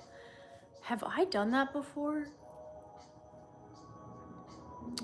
I don't know if I've done that before, but sometimes I have like woken up in the middle of the night to use the bathroom or something in the middle of a dream. And then I fall back asleep and I continue that dream, which is crazy. Oh, some people think think in images while others in words. I definitely think in images, like I can see images in my head, but I do talk to myself too. So it's maybe a little different. Okay, let's see what else is going on. Someone says I had a dream that they invented a new weather condition. Weird. Okay. Let's see what else is going on in this thread. Ooh. Okay, recurring dream, someone says. Does anyone else get recurring dreams about finding abandoned rooms and crawl spaces in your childhood homes? Absolutely not. That has not happened to me. I think in images. Okay. In these dreams, I would return to my childhood home where I have not lived for years. Sometimes the house would still be abandoned, like when we moved out. Over times, I would sneak in even when the current owners of the house are living there or have even gone out for a drive. But in each of these dreams, I would open a cupboard in my childhood bedroom and there would be a big crawl space that there was not there before, where I would find a hole in a wall and break it down and go in and find abandoned rooms and crawl spaces that seem to go on forever. I'm always excited because in them I find lots of old toys from the 90s and toys from my childhood that I forgot about long ago.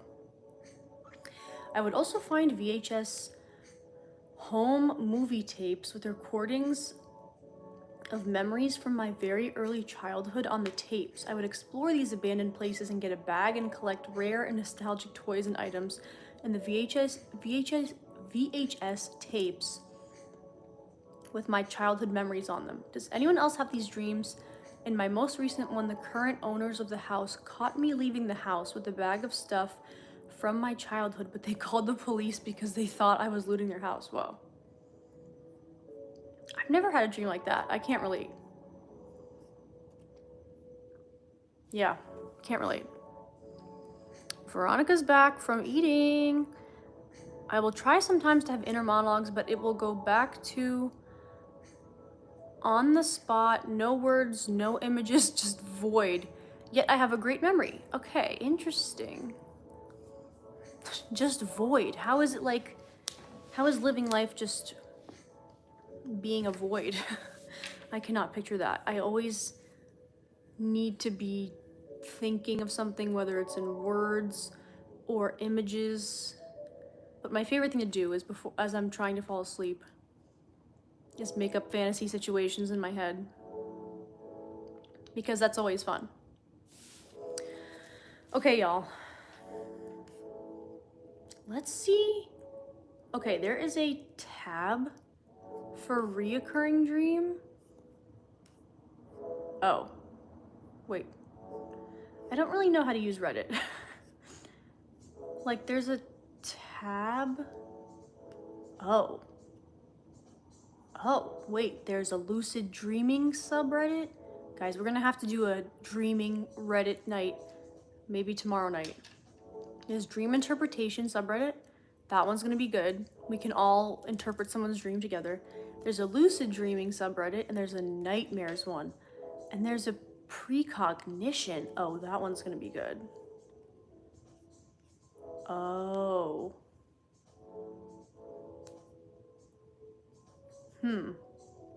Let's see what those are about. Let's see top dream interpretation.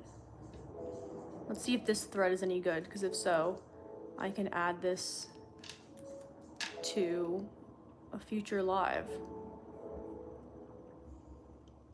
Dream interpretation top from this week. No, it's not very popular. I kind of only like the popular Reddit threads, to be honest. Okay, lucid dream top from this week. Oh, maybe we should all practice lucid dreaming and I can read about how to lucid dream every night. In this post, I will outline how I went from one random lucid dream to lucid dreaming almost every single night. I would be too scared to, I do not want to lucid dream every night. That's too scary. That would freak me out. I don't want to feel like I'm leaving my body every night. Kala says, your face mask is melting, question mark? It's not melting. Oh wait, it's kind of flaking off. Does that mean it's kind of ready to go? Maybe. It's technically not melted, I guess, but it's definitely turned transparent, so it is ready to take off. This is a pimple patch I have on there. That's why the circle is like that.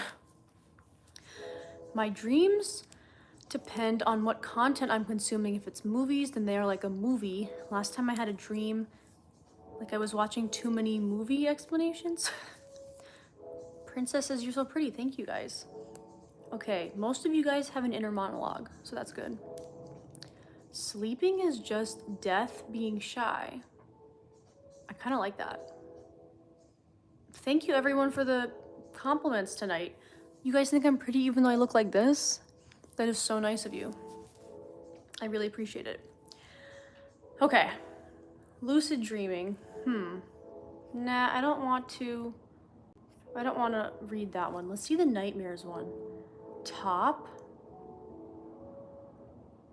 this week.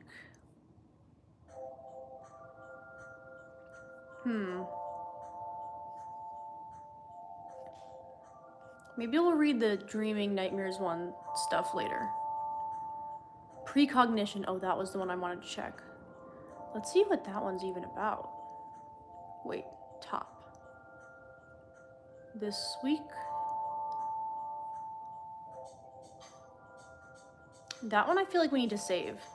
Okay, y'all, I think I'm gonna hop off stream soon because it is getting a little late. I am gonna take my face mask off in a few minutes. So, I'll definitely be on live tomorrow. What's tomorrow? I have nothing going on tomorrow, but I need to fix my nails. So, I'm gonna move the nail live stream from Sunday to tomorrow. And let me just write this down before I forget. So I'm gonna do a poll on the YouTube community so you guys can vote for which nails I should do tomorrow. So I'm gonna do that after we hop off the live. Post on post on YouTube community what nails y'all want. So make sure to vote, because whatever wins, I'm gonna do that. Okay, y'all. It has been 3 hours and 20 minutes. This kind of flew by. It's been so fun.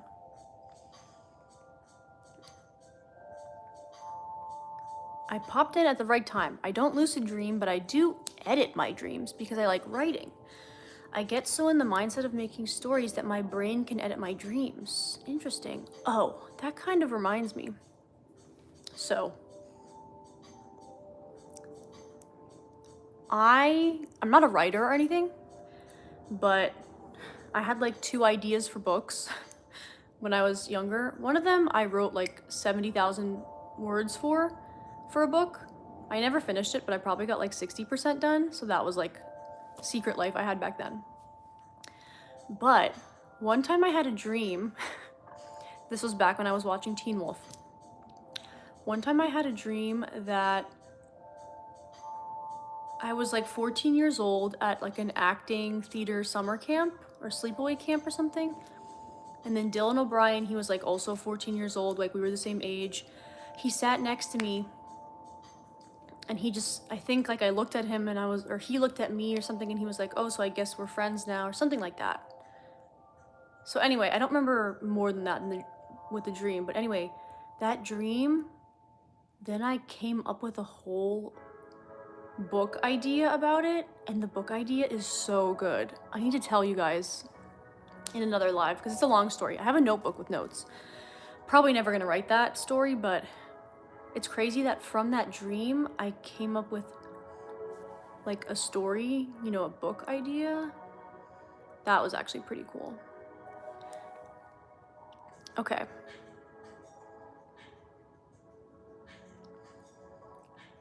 I remember once changing the ending of my dream because I didn't like how it ended. I feel like I've done that a few times, maybe.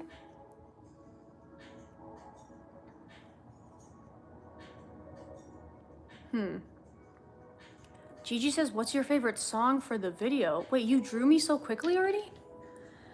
Okay, what's my favorite song? Let's look at my K-pop playlist and see what I've recently added. Oh, I have an answer. Supernatural by New Jeans. That's my favorite right now.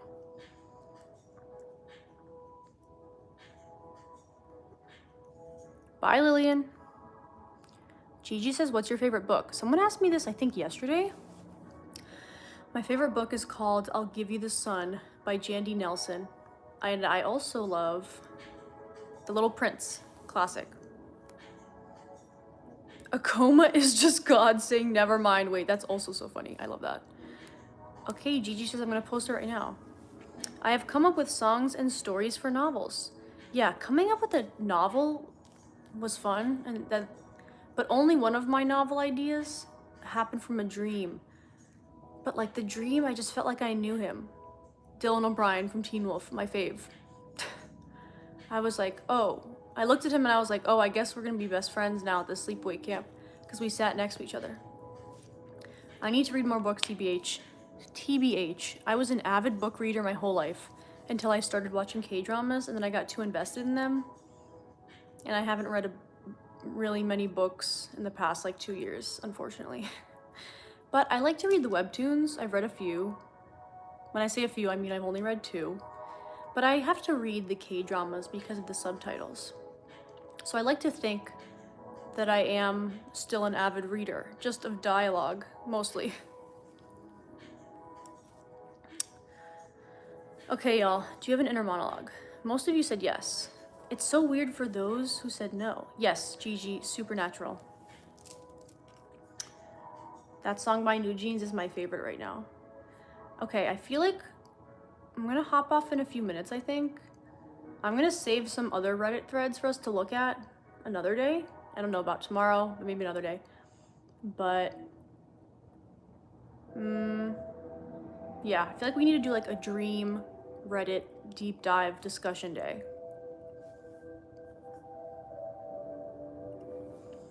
Okay, any last questions or comments y'all have at the moment?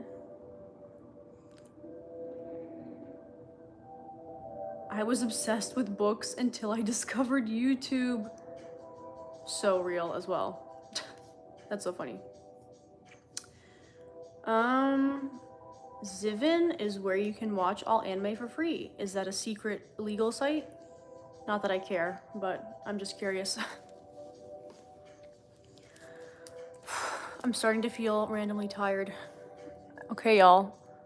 This is like crispying off, as you can see.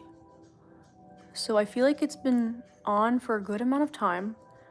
The nose kind of didn't do much, but the cheeks obviously are just gonna stay like this because it's overlapping.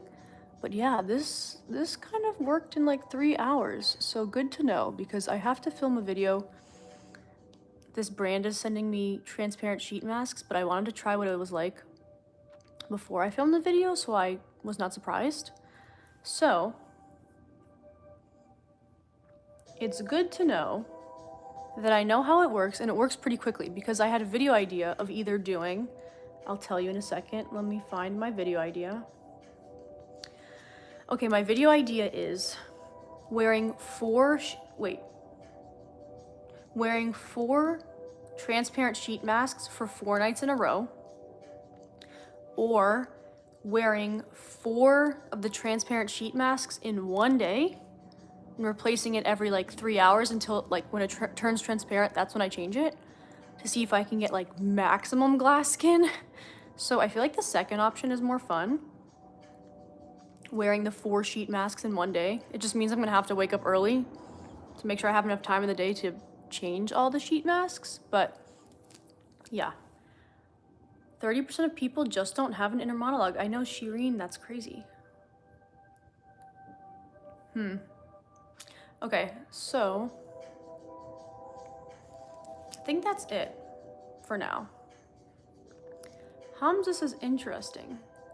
Not sure what you were saying interesting from, but let's see. Okay, I'm gonna go in the bathroom. Or should I take the mask off here? I think I should take it off here.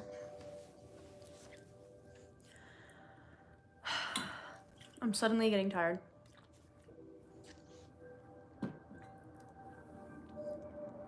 Okay, I'm gonna take the mask off. So, let's peel it off. There's different ways you can peel it. Top to bottom, or like from the side. But I feel like it'll be more fun to do top to bottom.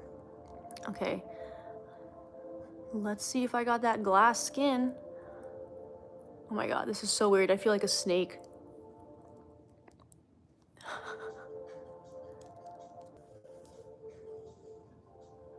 I keep getting disconnected for some reason.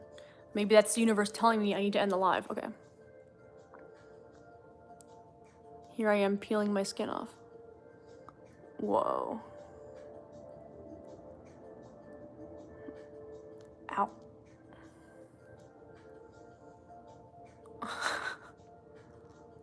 Whoa. Oh my god, my skin looks good, y'all. Here's the evidence. Apparently, I think you can put this in a bathtub and it becomes like a collagen thing for the bath. Like it'll melt and you can use it in the bathtub, apparently. I'm not gonna take a bath, but I think you can do that. But that is a transparent sheet mask. I liked that a lot. I need to throw this away later. What do we think? Did the glass skin work? Let me take this thing off. Ow. Did that clear up the little red dot? Not really. Whatever, hopefully it'll go away tomorrow. But okay, I think I'm gonna end the live here, y'all. Thank you so much for joining. I had fun for 3.5 hours.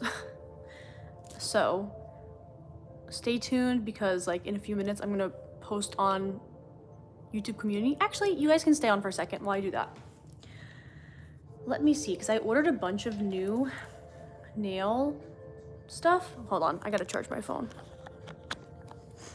I ordered like 7 new nail things, but I can only put like 4 options on YouTube, I think, for you guys to choose. So I'm just gonna choose like my favorite 4 and then you guys can choose from those. Okay, where am I going? Your channel. Posts. It's gonna be an image poll. What nails do you want me to do on live stream tomorrow? I'm gonna say tomorrow even though it's already technically today, because it's 12:05 a.m. now. Okay, let's see. I think I'll save the heart ones. What's like summer vibes is what I kind of want to do. Oh, I have these. These are cool. I was planning to do these next, but if you guys don't vote for this one, I will save it for next time.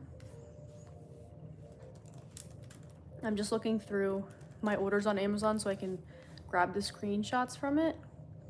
Ooh, I feel like the butterfly ones you guys might like. Let's see. I need to narrow it down to 4. 1, 2, 3. Those 2 are too similar. I'm gonna exit out of that one. 1, 2, 3, 4. Okay, I have 4 options. Let me grab the photo. Let me see if this photo saves weird, because for some reason on YouTube, on the community post, you can only post square photos. Yeah, that one's not working. Okay, let me try this photo.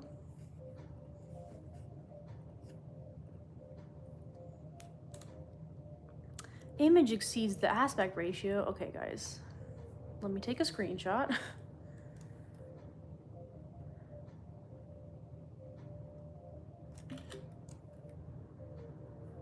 Let's see if that works. Oh, sitting on the floor for like 4 hours is horrible.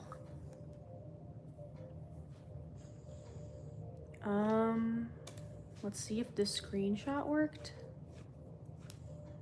Image exceeds the aspect ratio. Okay, I'm just gonna have to do the original image. You can't really see the whole. Oh, reposition images. Okay, here we go. Okay, you can kind of see option 1. Add option. Now we're gonna do this one. This one also can't see it that well, but all of these nails are kind of the same, so that's fine. I'm gonna add this one called Shooting Star. This one is cool. This is like a purple sparkly. And this one is called Snatched. So that's the last option because I can do 4 options. Okay.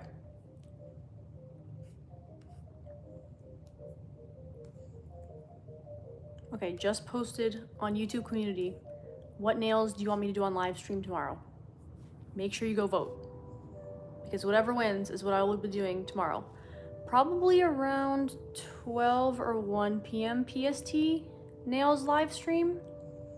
I will schedule it. I'm gonna schedule it when I wake up, because I'll know better when I wake up what time I'll have the energy to do my nails on live. So yeah, go on my community post and please vote. I think that's it. Okay, final poll before I log off. 74% of you have an inner monologue. Okay, I'm ending the poll. Okay, y'all. It's time for me to take a shower and read my text messages. Okay, so I will see y'all tomorrow. Nail live stream tomorrow during the day. And then maybe, I'm trying to think, what do I do tomorrow? I wanted to film some videos tomorrow, but because I am pretty free, so we'll see how the day goes. Maybe I'll do nail live stream for sure, and then maybe like another live stream right after, get ready with me to film videos, just like me doing my makeup, you know? So I'll see you guys tomorrow, but technically today. Polder Express, Paulina out. Bye.